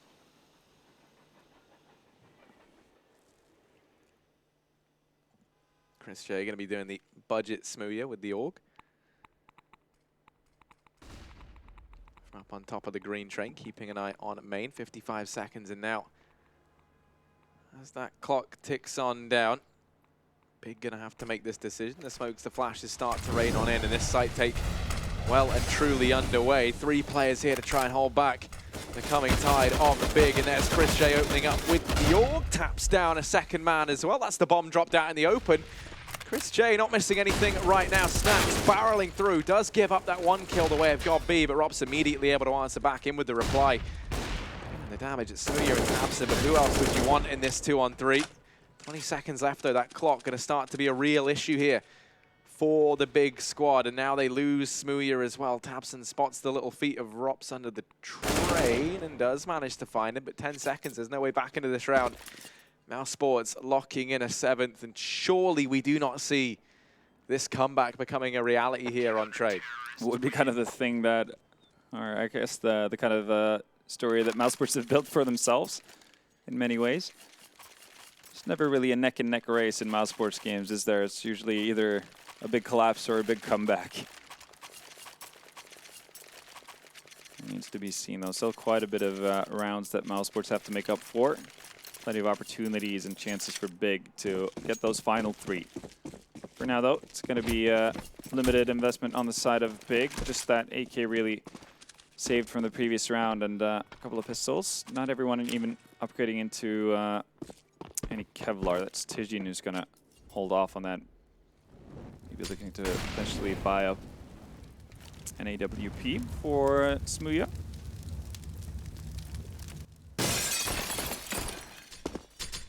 Oh.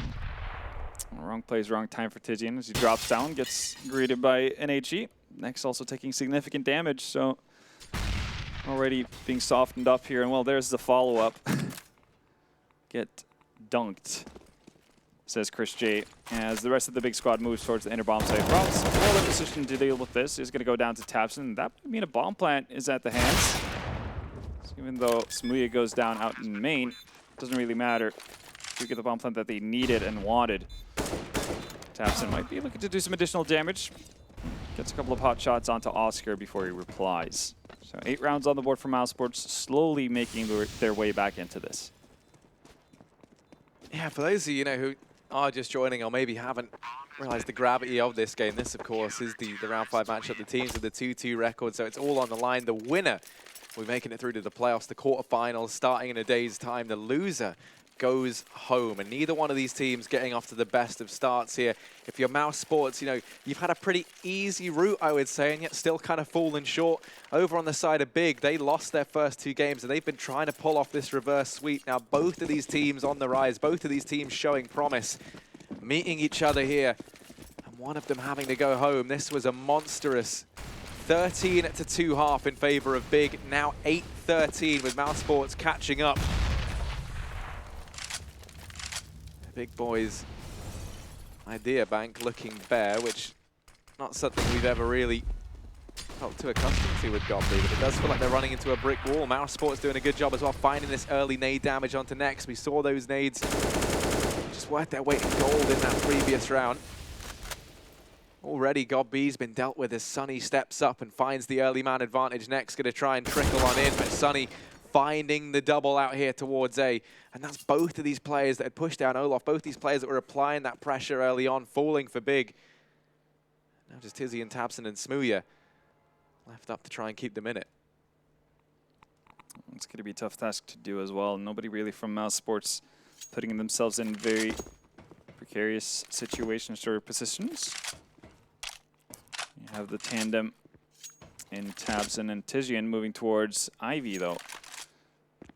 Maybe they can get the drop on Sunny here instead. It's going to be Chris J to take initial contact, and that allows for Sunny to find Tabson. Might even get his 4th of the round, but Tizian says no. But already the damage has been dealt. Time is starting to run down, and Smooya with a pretty optimistic jump out there. Guess going to get found by Oscar. And that leaves Tizian 20 seconds left. Does have the bomb on his back, but might want to try to hold on to this given the situation. I'm just waiting until time gets low. Just got to drop his Molotov to make sure nobody from mousesports comes charging through, but that actually might be a bit of a ghost sign for Chris J here. You can see Snacks has already made his presence felt towards Ivy. Ooh, nice turnaround there from Tizian. He's actually going to find Chris J as well, so manages to stay alive. Job well done from him. But again, money looking pretty swell on the side of mousesports. Chris J, going into that round had 14.5K in the bank.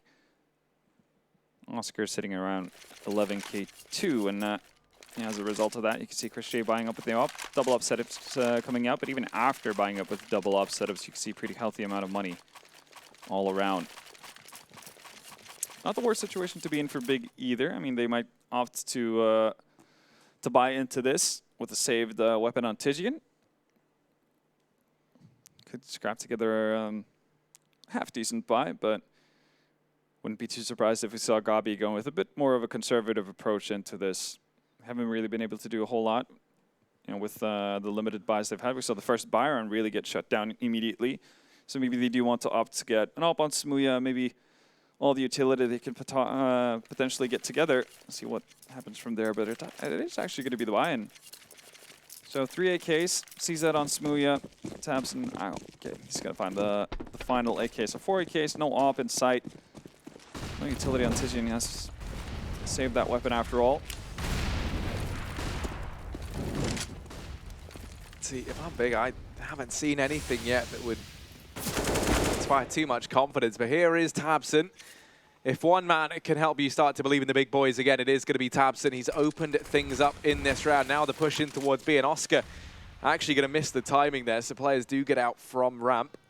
And with actually the amount of time it takes for anyone from Big to push forward, Oscar's kind of second-guessing himself, and cheeky little tower there on the side of Big to spot over the smoke. Not going to net the kill, though. But rotations are still really, really limited. I mean, Bigger down on the bomb site with the bomb, 2 players. Still only Oscar here. Well, he might be able to deny it as well. He does. There's no trade either. Instead, it's going to be Sunny to follow up on that. Here comes Chris J as well. So everybody from Mouse finally chipping into it. That leaves Gabi alive all by his lonesome. Oh, nice little tab onto Chris J. Fire works out, but Oscar still an obelisk at the B bomb site that refuses to move. This is absolutely unbelievable right now. It's getting dangerously close here. I mean, mousesports, they've done it pretty rapidly. Haven't lost a single round on their CT side, and now, I mean, I think last time we saw the odds, it was something like 1.3 to 5 odds, obviously in favor of Big with that 13-2.5. And now, well, we're seeing mousesports getting into a double-figure territory. Another pause being brought out by Big. I think that's their 3rd, if I'm not mistaken. So they need to get things going here rather quickly. And one of the things that we so often kind of commend Gabi for was this big T side here on train. It was one that they always felt quite comfortable on. But right now, it's been the AWPing prowess of a man like Oscar, and then also, I'd say, Rops in towards that B bomb site has just been such a consistent issue. Big not really able to get anything done off the bat. It's always been the opening trades going the way of mousesports. It feels like you can even see here Oscar given so much ground to push on in. Shout out to Sunny as well, keeping the trade from coming through. That could have made all the difference there, but everything seeming to slot into place right now for mousesports. It took them a little bit of time. It was a 13-2.5, let's not forget, and it's about to go 11-13. Mousesports knocking on the door of Big.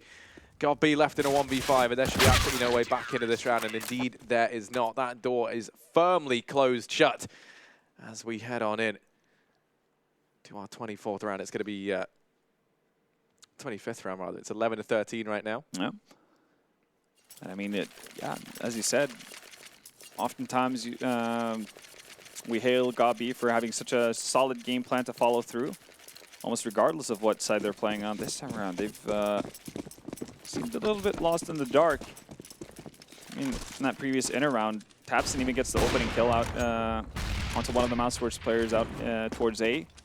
They get in towards Oscar. He's alone on the inner bomb site. They do kind of delay it, so Oscar starts second-guessing himself. There's no rotation in time, but Big are just not able to push forward on the site at any given point.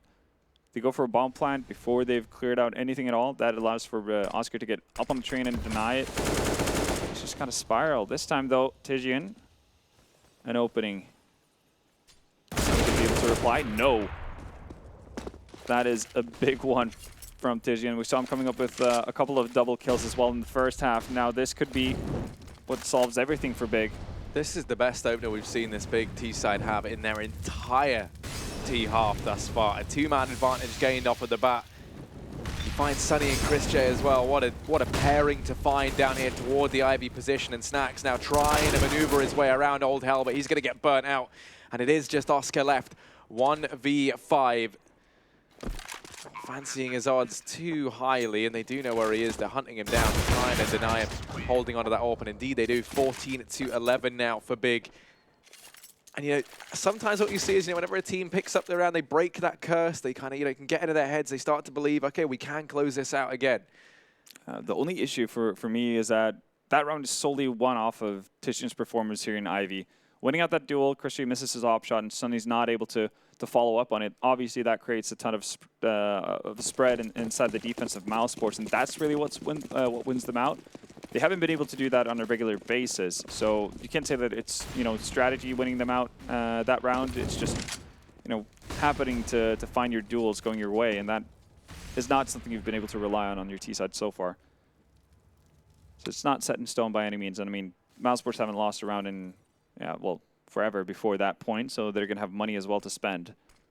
One of the other things that the Des touched on is they say, you know, Big start to fall behind, or that comeback starts to happen. These guys maybe start to get a little bit tilted. I think there was a comment that maybe you see them start to communicate in German a little bit more. Yeah. One thing I think, you know, is Smooya does seem to be playing away from the rest of the squad. Just that a little bit more early on in the beginning. He was down here towards Ivy, taking that more solo role. Now setting up outside of this B bomb site, Rops and Oscar here, and these are two of the players we've really attributed this comeback to, and their hold of this B bomb site. Big are going to try and crack the code once again, and blitzing his way on through. It's going to be Tabson charging up towards the connector. That bomb's still yet to go down. Rotation's already coming on in from Mouse, and Chris J attempting a peek over the top of this smoke, attempting to find Tabson, but it's Smooya, the man to open up. He's the man to shut down one of the AWPers for Mouse. 4v5. Still having to try and contest with Tabson, who holds aggressive right now. They're going to hear the tag, so that's Tabson. Position given up. Oscar. With one, but you still have to deal with Tabson. Smooya helping out. Just Rops and Oscar alive here. And they're going to start to back away, it looks like. Smooya continuing his reign of terror inside of this B bomb site, has cemented match point here. 15-11 in favor of Big. It was a 13-2 half. It seems ridiculous that this is the scoreline at all. Big finding that one round in the round prior to break the 9-round streak of mousesports. Now finally sitting on match point.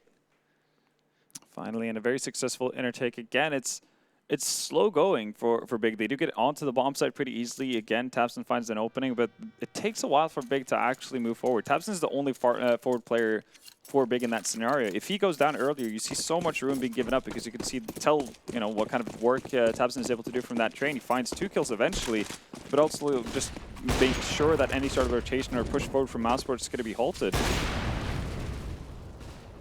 That is a little bit of a worry for Big, potentially going forward. Nate's going to land right in the face of Smooya. No death, though, so they're going to be okay with that. It is a double lob out on mousesports to try to keep them in this.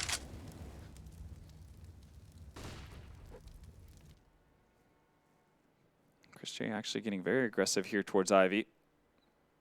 Might be able to get the drop on one of the big players rotating off.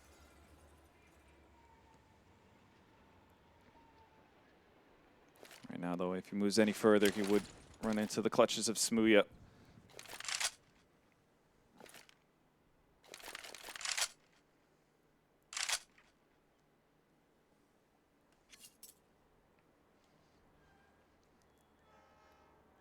Oh, a slow round here, but you can see that bomb over here towards B on the back of Tabson.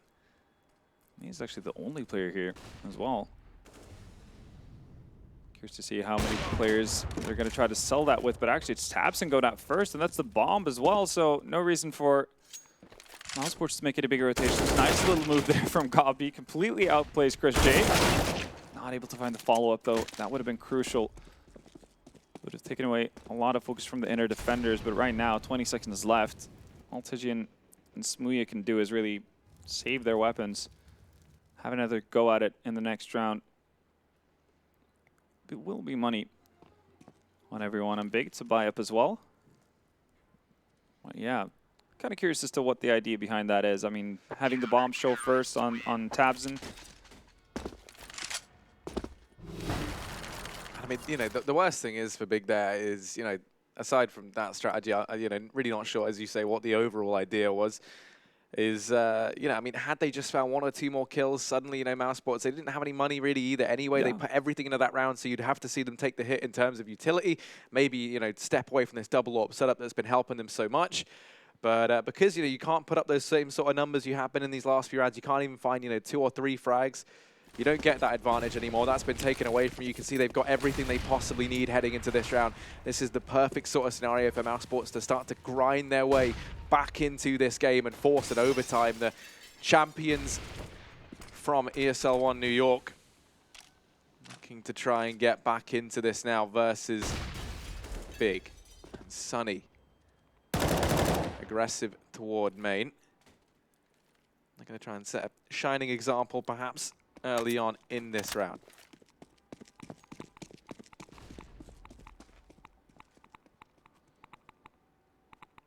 Oscar with a cheeky little angle to anyone who might want to peer down the ladder. Just gonna smoke it off and reposition though to focus on main. And again though, Big, whenever they have these big important buy rounds, taking their time, really letting the clock run down before eventually moving out. Last time we saw this, it was a pretty standard outer take, and it seems like that's going to be the case once again.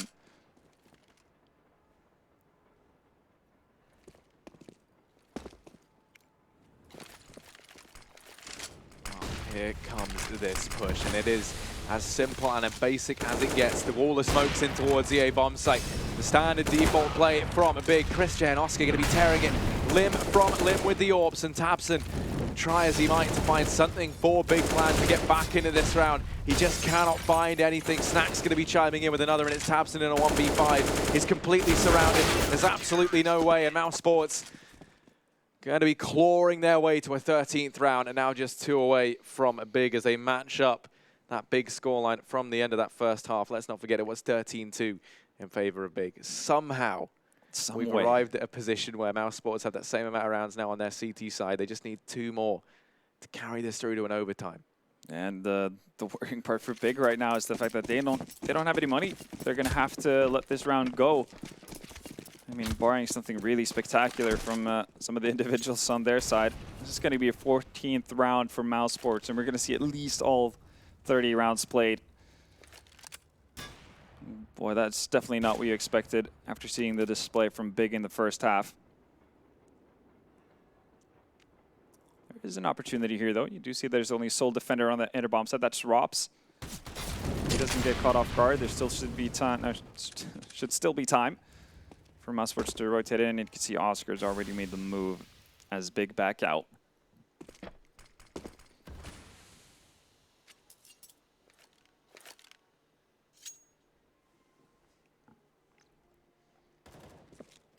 Oscar's going to stick around towards B for the time being, though. But mousesports obviously having the advantageous weaponry here to deal with any sort of duels from long range.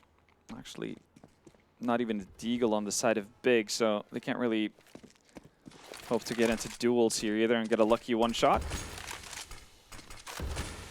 Still enough utility for mousesports to keep Big at bay.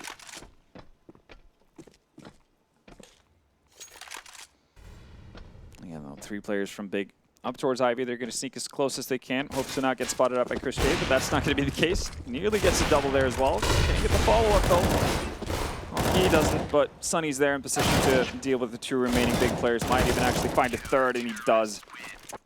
Holds on to the AWP as well, and here we are, round 30. 15-14, and mousesports are looking to bring it to overtime. And if you told me this is how it was going to go down at the end of that first half, I would have laughed at you. You know, it's now just 1 round away from overtime here, and really kind of last chance saloon, I think, for Big if they want to close this out. There's no way in hell that you can argue that after such an unreal I mean, the pressure just wasn't on for them whatsoever. The ball was in their court. They had so much room to play around with. These guys, you know, they're not looking I haven't seen a smile on their face in the entire second half, and early on it was smiles across the board. Everyone was looking happy. They've got the one last-ditch buy-in here over on the side of Big.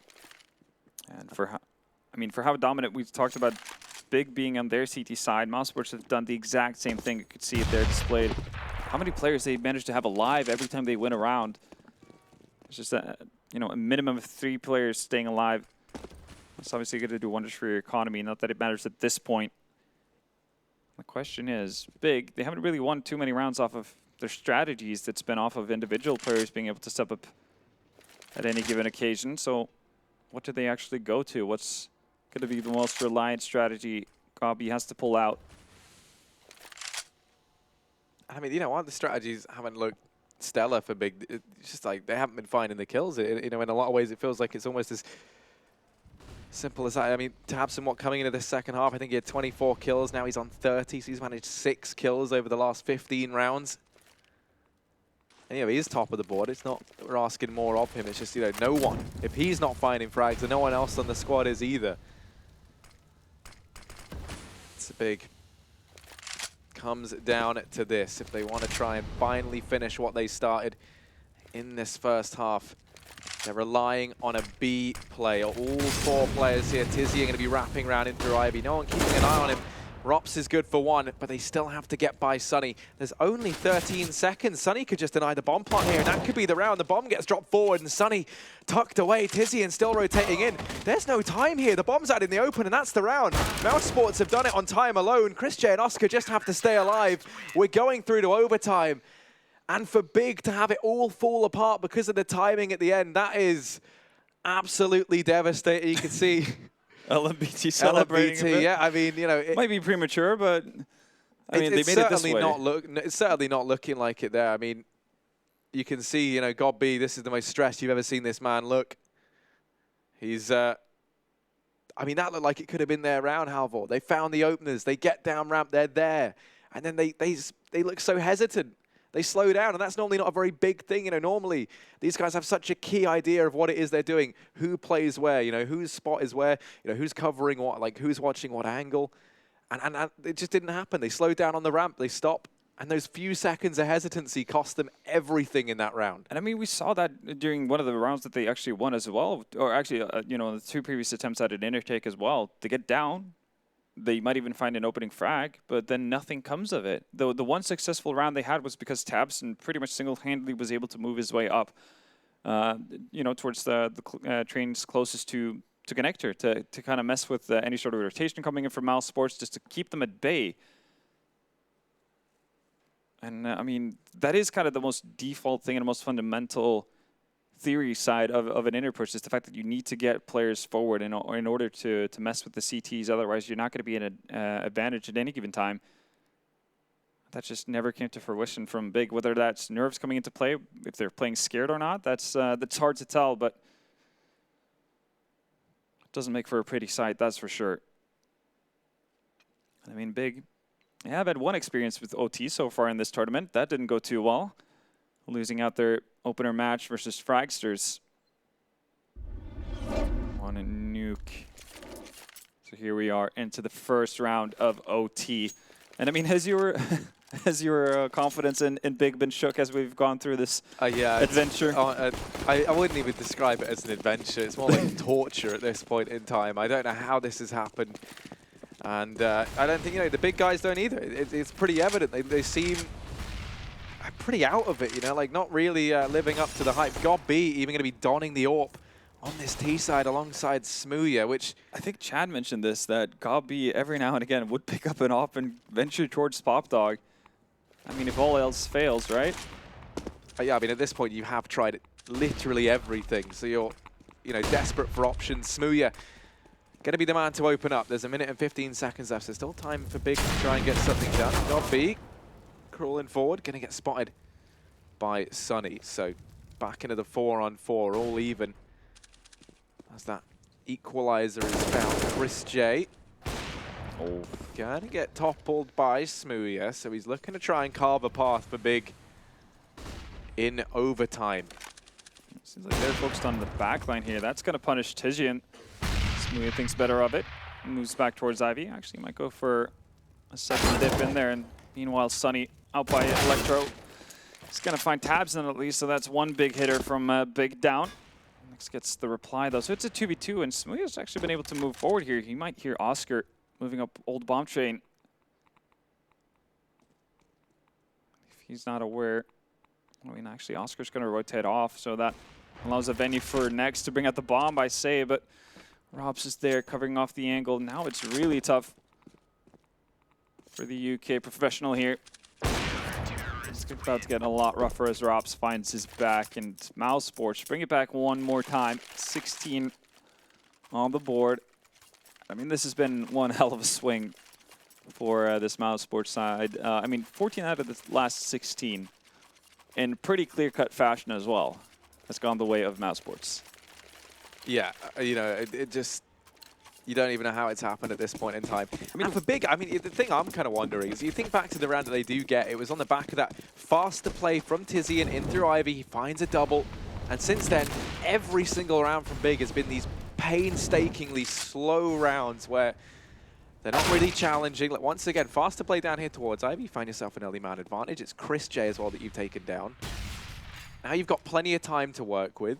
Don't time have to spend it put all. the pressure on for mousesports. Yeah, exactly. You know, you can catch them while they're midway through rotations, trying to get a feel for how Big might be playing this. You haven't given them any time as well to re-aggress. That's what Snacks is doing right now. He's going to try and take a position elsewhere over here, and Pop Dog, he gets the information that no one's at this portion of the map just yet. And he can also hear these footsteps outside of B. Well, this is going to be, I think this is going to be the same execute as we saw right before we went into OT, where time ran out on Big. This time, though, they have an opening and a lot more time to play with. Tizian's going to work as the late lurk around Ivy here. There's no like immediate rush from Big, though. They're so slow. Rob's not able to connect them when the fight versus Gob, but Oscar at least somewhat nearby. Next, finally having been able to push forward on that inner bomb site. This could be the difference maker. Yeah, this trap round could decide the fate of Big here. Could be a blessing, could be a curse, though, just as easy, because everyone inside of this bomb site's fallen. Tizian going to get spotted by Sunny. They do tag him up, and now Snacks holding it down. The angle is going to fall prey to Tizian on that peak. 16-16, all tied up here. Let's not forget, for those of you who are just joining us, 19 is the magic number that we're looking for. This is a game to decide who makes it through to those playoffs, the quarterfinals in a day's time, and who goes home. So it's all on the line, all to play for. It was a 13-2 half in favor of Big, and now we see it 16-16. This next round deciding who wins out the half. It's been absolutely craziness, and wondered how mousesports have gotten back into this gradually. I mean, one of the players who really stepped up and who was remarkably quiet during that first half was Sunny. He's about to match Oscar in frag total. That's obviously been a pretty big big part of their journey. Again, though, like we saw, again, you mentioned it, when Big slows down, they're not getting a whole lot in return for their planning. It's been when they kept the tempo up that they found at least openings to speak of. This time it's back to Old Faithful. The problem with that is you already have a player in Chris Shea, pretty far pushed up towards Ivy, so you can shut down any sort of aggression towards that area early on. I mean, even these most basic of executes from Big haven't really resulted into much. We'll see how long Chris actually stays around here. Tizian is creeping his way closer and closer, and if Chris were to get this opening here, that could be the end of it, and he does so as well. Now the big question is, where did Big go from here? Chris actually wants more. Doesn't connect on to Smooya, but does shy him away, so that might actually mess up some of the game plan that Big have created for themselves. You can see smokes and Molotovs out as well. They want to make it clear that they're going towards the yard area. Trades going back and forth. Gobby finds Sunny, but Snacks is there to reply as well from the bomb train. Ooh, Gobby with the drop on Snacks. Still not able to convert, though. That leaves Smooya 10 seconds left. And even though he drops Snacks, that doesn't result in a round win for Big. So mousesports finally back in the lead. It's been a while. Yeah, and I mean, you know, for the mousesports guys, they're feeling pretty damn good on the back of this. They take the lead for the first time in this matchup, and just absolutely unreal performance from them. Also, I mean, you know, you look over at the side of big mousesports guys, kind of. I think that's even what LMBT was mocking, was all the yelling from Smooya, all that excitement early on. You know, he's painted a bit of a target on his back by being, you know, this guy who is very sure of himself, very sure of this role, and now, you know, this is where these sorts of players are going to start to crumble, if anything. I mean, it's gone from well, I guess English yelling to German mumbling over on the side of Big. Definitely not as enthusiastic anymore. And for good reason as well. They're really not finding anything that's working for them. Or I guess the only thing that's a semblance of actually being something you can rely on is actually the quick tempo, but they've kept going away from it over and over again. Luckily, though, for them, they're going to get back to that CT side, and that was a bit of a feel-good story for them. So unless they've forgotten how it all felt, we might be seeing ourselves either having Big closes out, I mean, considering how convincing their CT side was initially, or at least another OT on the board. But there's no denying, this isn't the same Big that we saw in that first half. You know, there's none of that same confidence is here. You know, everyone looks, you know, they might have exchanged fist bumps at the start of the second half, but it didn't look like everyone was fully into it. Yeah, feeling too faithful in this. And you know, then you kind of look at maybe at someone like Smooya's Twitter, some of the stuff he said recently about his feelings, about how they performed here, and you imagine maybe that starts to stack up. But God be the man at the helm for Big, the brains behind this operation. They go aggressive down here towards Ivy. That's a good start, but Chris J immediately going to come out trumps in the clash of the IGLs down towards the base of Ivy. Next, waiting down here at the base of Pop Dog. Not going to get challenged just yet. mousesports, minute left on the clock. They have plenty of time to work with, plenty of utility as well. You look over at Big, and still 2 smokes up, and Sindri on Tizian. He's, of course, playing over here towards B, actually pushing on in, and this is going to get Big a lot of information. If he continues aggressing, he can catch the timing, make the call that over here towards B is clear, and that's going to give Big a very clear indication of where this bomb is looking to end up. mousesports with it on the back of Chris J, who's slowly but surely probing that position down towards Ivy. Smooya with his crosshair firmly fixated on this position. Flash on out. They do manage to get by, but there's Smooya smiting down Oscar. He's able to go ahead, pick up the first, looking for a little bit more, and walking into his crosshair, going to be Rob. Smooya, head on a swivel, having a look left and right, is going to go ahead and find the hat-trick, combining with Tizzy, and now we see this go all tied up as Big find the first round on their CT side in overtime. 17-17. Those of you who are just joining us, 19 is the magic number we're looking for. It really is, and I mean, at this point, it's not very clear who's going to get to that point first. It really has been a game of two, well, yeah, a game of two sides, as cheesy as that sounds. But I mean, it's been a case of both teams just being completely lost on their offensive side here, and I guess that in parts plays into how good they've been looking on their CT side. Chris J with the tempo change here actually gets the leg of Tijian, and ooh, that Molotov is not deep enough, so he does get some vision into towards connected. It's actually going to push forward. Tijian founds, and though not before Robs gets the trade. Tabson has moved forward, only has an off though. Might get a little bit wonky in this kind of scenario, but drops the bomb. Oscar hoping to make his way downtown. Look at Sunny on this wrap round. Sunny could decide everything now. Does still have Smooya yet to beat, but it's the double AWPs of Tabson and Smooya to try and see Big through this round. They pulled it back to a 2-on-2, and now Sunny and Snacks, the unlikely duo of mousesports, trying to keep them in this round. Tabson is going to fall. It's the UK hope. Smooya now is to be the hope of Germany as well, to keep Big in this one. And there's the first frag on a Sunny. Smooya 1v1, and Snacks going to get the bomb down. Time working against Smooya here, edging his way in, and timing going to be everything. Does have that smoke, and Smooya holds his own. He's going to find it. The cheering starts back up for Big. 18-17. They retake the lead and reach match point here on their CT side. Still very much anyone's game, but one more round now going to decide if we head on through to overtime or if Big finally managed to close this out after a 13-2 first half. The amazing comeback from mousesports to pull this to overtime. It all culminates now into this one also important round. Tabson almost getting a bit ahead of himself there, getting out from his chair. And yeah, a lot more cheery faces on the side of Big than what we've seen for the last half an hour or so. They're going to go for their tactical timeout. I think this is the last tac pause they actually have left as well.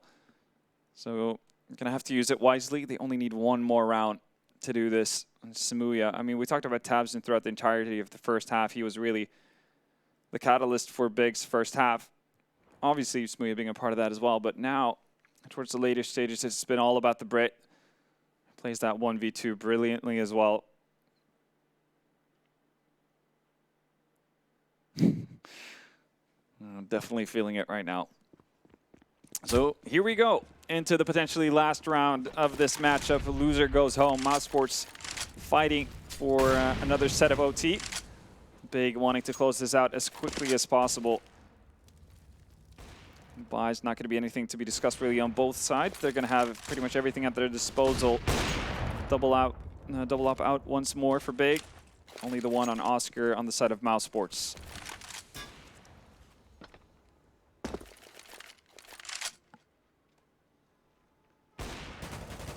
This is what we see. Is this game going to continue that much longer, become that much more of a closer affair between these two teams?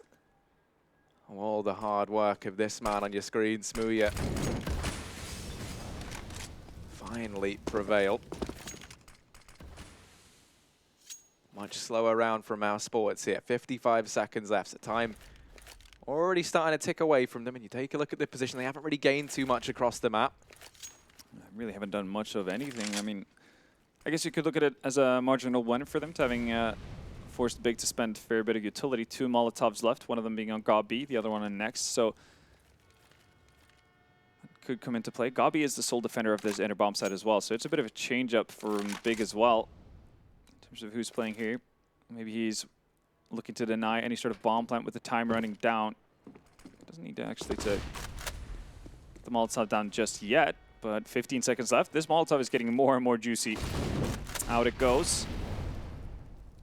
Might have been a tad too early here, though. Bomb goes down. mousesports, they do have that post plant, but Gabi running him up in the front line has been able to found a quick double. Snacks answers back as best he can. 3v3 is that bomb now ticking down. The ultimate ally to mousesports, and we've seen Big bested by the bomb timer a couple of times, but no, Next chiming in with one more. It's Oscar and Chris J. The dynamic AWPing duo usually. Chris J on this rifle at ramp. They tap the bomb, trying to bait the peaks on in, but the trades come through and Big hold their own, have to get on that defuse, and they're going to. There's just enough time left for it, and Big, they're going to be closing this out in overtime at 19-17. They finally managed the best mousesports. It's celebrations all round, and Big, they get the job done. It wasn't pretty, it wasn't in the fashion that they expected, but they get the reverse sweep, and they will be securing their spot in the playoffs, sending the champions of ESL 1 New York home here in the group stages. Yeah, what a feather in the cap that is for Big, starting off the tournament in such a rough fashion, and obviously being able to fight through adversity just in this match alone. I mean, they had everything going for them. They were looking so primed to just crush mousesports out of the server to start things off, and even when it starts to slip, they find their composure and are able to deliver. And again, you talked about how it's always a constant fear with these newer players, and especially Samuya on the side of Big. When things start going rough, are you going to be able to find a way to kind of reset yourself and get back to start? And he really did so during the overtime. He was absolutely massive. Yeah, and that was kind of my biggest worry, right? Samuya always kind of known, at least within like the UK realm, as quite a toxic guy. dude. Yeah, like like not the easiest guy to be on a team with. Gabi recently doing that interview where he said about how you know, he's actually molded into a very useful player, very, you know, like quite positive guy to have within the team. And then, you know, you kind of see maybe some of the tweets, some of the opinions that Smooya shares about their performance here, and you think, like, you know, he's going to be in his own head. He's the least proven out of everyone on this team, but he holds his own in that second, in the overtime rather. And I think, you know, a lot of the performance coming really on the back of him in that OT is the thing that turns it all around. I mean, fantastic stuff from Big. It does end up shaping up to be a fantastic game, despite a very, very one-sided first and second half. You know, I think it ends up being absolutely fantastic. Yeah, definitely a nice way to kind of start the elimination games between the two teams, for sure. Sad to see mousesports go, obviously, but I mean, with the way they performed so far in this tournament, it was too much up and down. They couldn't find any sort of consistency, even though we did end up finally having a good Sunny game, even though it took quite a bit of time for him to kind of get into the groove of things here in this match as well. Just wasn't enough. And I mean, all things considered, you might have to say that Big were the deserved winner in that sense. I mean, yeah. Yeah, I mean, I just say, you know, we let the air clear. Now, you and I, we've talked enough. We've been excited enough about this. So we're going to go ahead and throw this one over to an interview with the big boys now. He's still shaking, so I'm going to ask the obvious question. Smooya, how are you feeling? Feeling thank you. You're feeling a whole lot more than that. In fact, you've just been given permission to say something stupid, but I'm not going to let you do that just yet because you were absolutely on fire in that first half, absolutely the MVP. But what happened in the second half? How did you let Mouse catch up like that? Mouse play very like we do. On the CT side, they just punish anything that's kind of stupid. So, like, we were just trying to outplay ourselves when we should have just played default like we did towards the end, like letting me work Ivy, taking pop control. Instead, we were just calling struts from the beginning of the game. And when it got to, like, 39, I was like, oh, man, we're going to lose this game. And then, yeah, I don't know. It was a good game of Counter-Strike, though. Yeah, it was exhilarating to watch, especially watching you two going at it. That overtime was absolutely tense in this LAN. I can see. I mean, I was blooming shaking, Smooya. So you've got one day to get it together for those playoffs. What's the plan? Right now, get some nice foods, enjoy the company of... I'm not asking you what you're going to eat, Smooya. I'm asking you what you're doing tomorrow because you need to play for a $300,000 prize pool. Yeah, well, what do you think we're going to do? We're going to go to a hotel, prepare, and yeah, just destroy our next enemy. Okay, I'm going to regret this, but is there anything else you would like to say, Smooya? Seriously, like, I'm not going to say it to the face, but, like, to mousesports, like, I didn't mean to BM with the auto sniper before I start getting flamed. Like, I asked to get rid of it, and then they didn't want to, like, restart the round. So then I just destroyed them with it, and, like, I don't know, I don't want any, like, hatred to be between me and them, but I don't think they like me, so GG's, I guess. Well, I'm sure you guys can make it up later. We play video games for a living. It's incredible, but we can make peace at the end of it, I hope. Now, guys, thank you so much for your patience because that round kept us, well, that whole match kept us guessing the whole time. Smooya, I'm holding you personally responsible. But next up, we've got North versus the Imperial. Let us know. No! Honestly, does that mean I need to say let's go North now? Because, okay, well, it's not fair. We need to give someone needs to cheerlead for North. Anyway, before I got distracted, Twitch chat, we want your opinion. So let us know who you think is going to win. We already know who Smooya thinks is going to win. Now the coach is getting involved. Absolutely atrocious. Let's head back to the desk. This is a disaster. That was awkward, unnecessary. Smooya, you may be good in the server, but my God, interviews you may need some work on. Couldn't hear anything any of those guys said either. They all thought that was like an amazing moment. We couldn't hear you. Congratulations. Do you know how microphones work? Congratulations to Big on winning the grand final here at Starladder Season 6. They were elated with how that game that went down. I've never seen emotion like that before in a grand final. Crazy scenes. It was jubilation, celebrate. It was like Carnival in Cologne. You wouldn't think. I know that very well. Chad hates that though. He hates it. You wouldn't think that was a 2-2 match just to get out of the group stage. They were treating that like. Obviously, it's a big deal to make it out of the groups, right? It's obviously very important. This is a matchup, though, where if you looked at this, you'd go a big, like a massive underdog here. And if anything, these two teams in recent times, you would say, are relatively close. Big came top 8 of the major where mousesports dropped out. Sure, mousesports won ESO, won New York, but this is Counter-Strike. It changes from day to day. And I think, you know, that first half, well, first of all, let's get this out of the way. Both teams had abysmal T-sides. That's not something that I would have, you know, necessarily been. This was the spiritual successor to mousesports Quantum Bellator Fire at the E-League Major Boston. I'm just curious, though, because, like, when we look at this game, right, we were touting Big and God B as being able to have like a lot of strategy and stuff. Absolutely, yeah. And then we juxtapose that with mousesports being the team with a lot of star power. So sure that they should be good on the CT side where it's more individual. But I would be expecting the individuals to be able to shine on the T side when they get space. They never got space. It felt like they were always, you know, the only place they had success was on the inner bomb site. One of those rounds, Christian had 3 kills. And then you look at for Big when they're on their T side. I have to look at Tizian, and I never have said this, as the hero for me. He was the man. He won the game in overtime for them with the defuse to get them. It wasn't just the defuse, he had to get the kills, but he also was the guy who got them the first round on the board on their T half. It was just a game. I don't know. It was a weird game of Counter-Strike. Yeah, it was really odd from start to finish. A very slow start from Mouse, maybe off the back of just what happened in that crazy opener where obviously we had technical issues, had to replay the round. You could obviously see I was out there like just filming some stuff for Instagram, and I saw both the LMBT and Kakafu, and there was headsets off after that pause and a bit of back and forth in terms of conversation and whatever was being said. But there was definitely tilt on the faces of mousesports from the very start.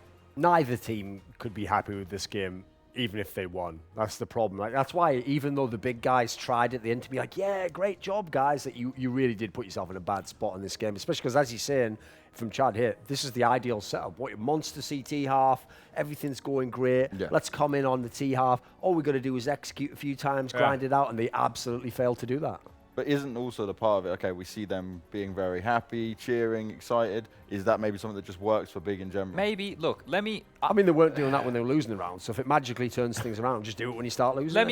Problem solved. Let me use myself as an absolute moron as an example, Come on. right? When back when... All right, I'm in on this. Let's go. Back when I used to play, I was always yelling. I was an idiot, Hype right? man. But when we think about the times in which I was acting like this, it was when an Australian team for the first time qualified for a major by beating European teams. Okay. That's a massive thing. Yes. The second time that I went off like an absolute idiot was when we beat Fnatic and NIP.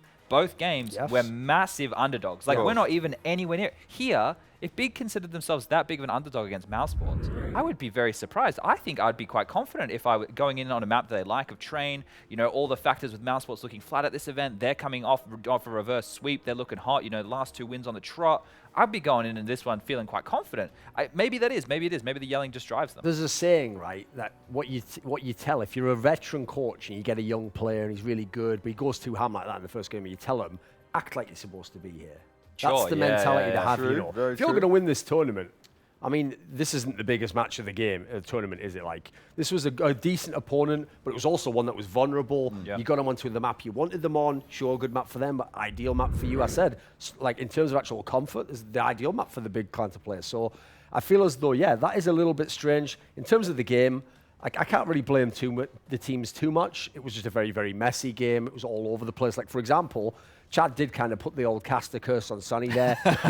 He was the anchor for most of the game. But you know what? He came on very strong towards the end. Yeah, it was one of the reasons why they were in position potentially to win later on in the game. Now, both AWPs shined through. Smuya and Oscar were flying in there, but it was Chris J who we didn't get to see too much of at all. Yeah, well, on that CT side, they were able to establish a wall, right? Wherever Big wanted to go, they were just getting shut out. The thing is, if you look at the numbers for this one, right, the opening duels was relatively equal. Actually, there was more in the favor of mousesports. But the clutches, the 1vx situations, all went in the favor of Big here. It was 4-0. That's huge in a game that goes overtime, right? Those are massive swing rounds. And I want to say it again, I want to give massive props to Tizian. I think in the rounds that he had impact, he did a great job towards that inner bomb site, being the anchor there, getting 1 kill, delaying, doing his job. And then on the T side, he got 2 big opening kills to break the drought and finally get a T-sided round on the board for Big. So I want to look at him as someone who normally we say is a supportive player, and I want to say, look, you did a good job. You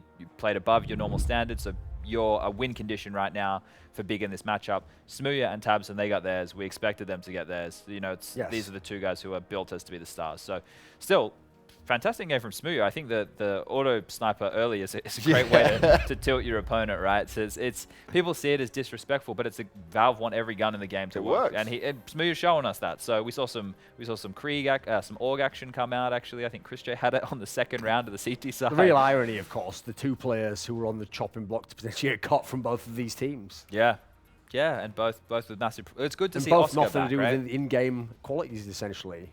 That's true. Well, I don't think. I think that mousesports definitely should take a rest. I don't know what's up next for them, but they should probably. I'm going to get one. You know, off home, get a few days off. Take a couple days off. I think this isn't. This is the narrative now, maybe for a year with mousesports, right? When they're on the come up, and then now for the better part of this year, it's been they're playing well, but they should take some more time. Yeah. Same thing for them again. I think they're always going to be disappointed with the loss, but the time off will do them good. And this is where players and organizations in general, right, should look at the mental health of your players as well, not just the performance side of things. Yeah, don't just get them out there as much as humanly possible. It's because they go everywhere. They are people. They are people. Some of them, they're not, robots. Some of them are on their way to being people. Yeah. Give them time. Give them some interview skill help and PR, that always does make things better. Sometimes. But not with me. Overall, it was a good game, at least in the sense that we got to see some crazy fragging. At least some of the parts was like Smoother, for example, and Oscar was in there with it. But I think neither team can go, oh yeah, this is definitely what we wanted out of it. And who comes off worse though? Is it mousesports, given all the factors that they've seen from this event overall, or is it big just from, okay, they've had to come back now? The disturbing part is, I told you, I made this point before, mousesports can lose to a lot of teams as well. Yeah, they have that high upset potential, but then the low is ridiculous. Like the floor has dropped out even if the ceiling's gone up. The difference is for big, I really thought after that first half, they're just going to close this one straight out. It's going to be really nice. I'm going to go into the rest of the tournament imagining that they're actually going to win things. Yep.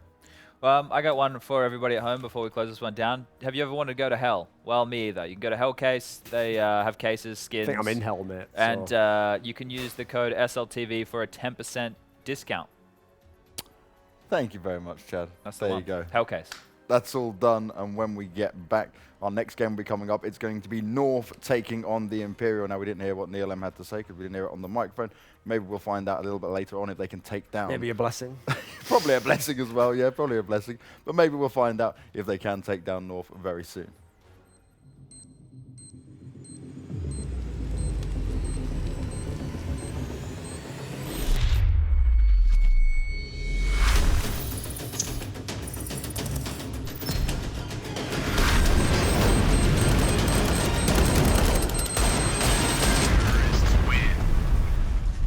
Loot Bet.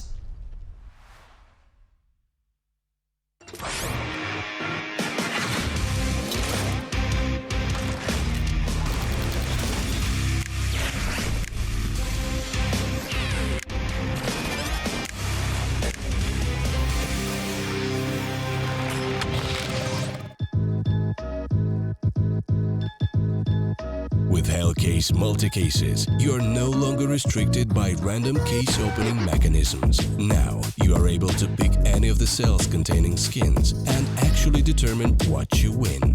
Use the promo code and dive right in.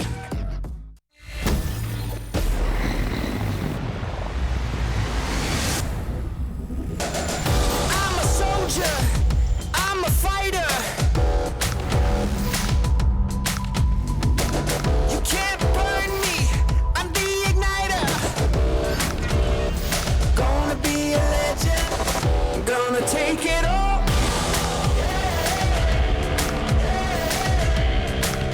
Watch me crush it like a wrecking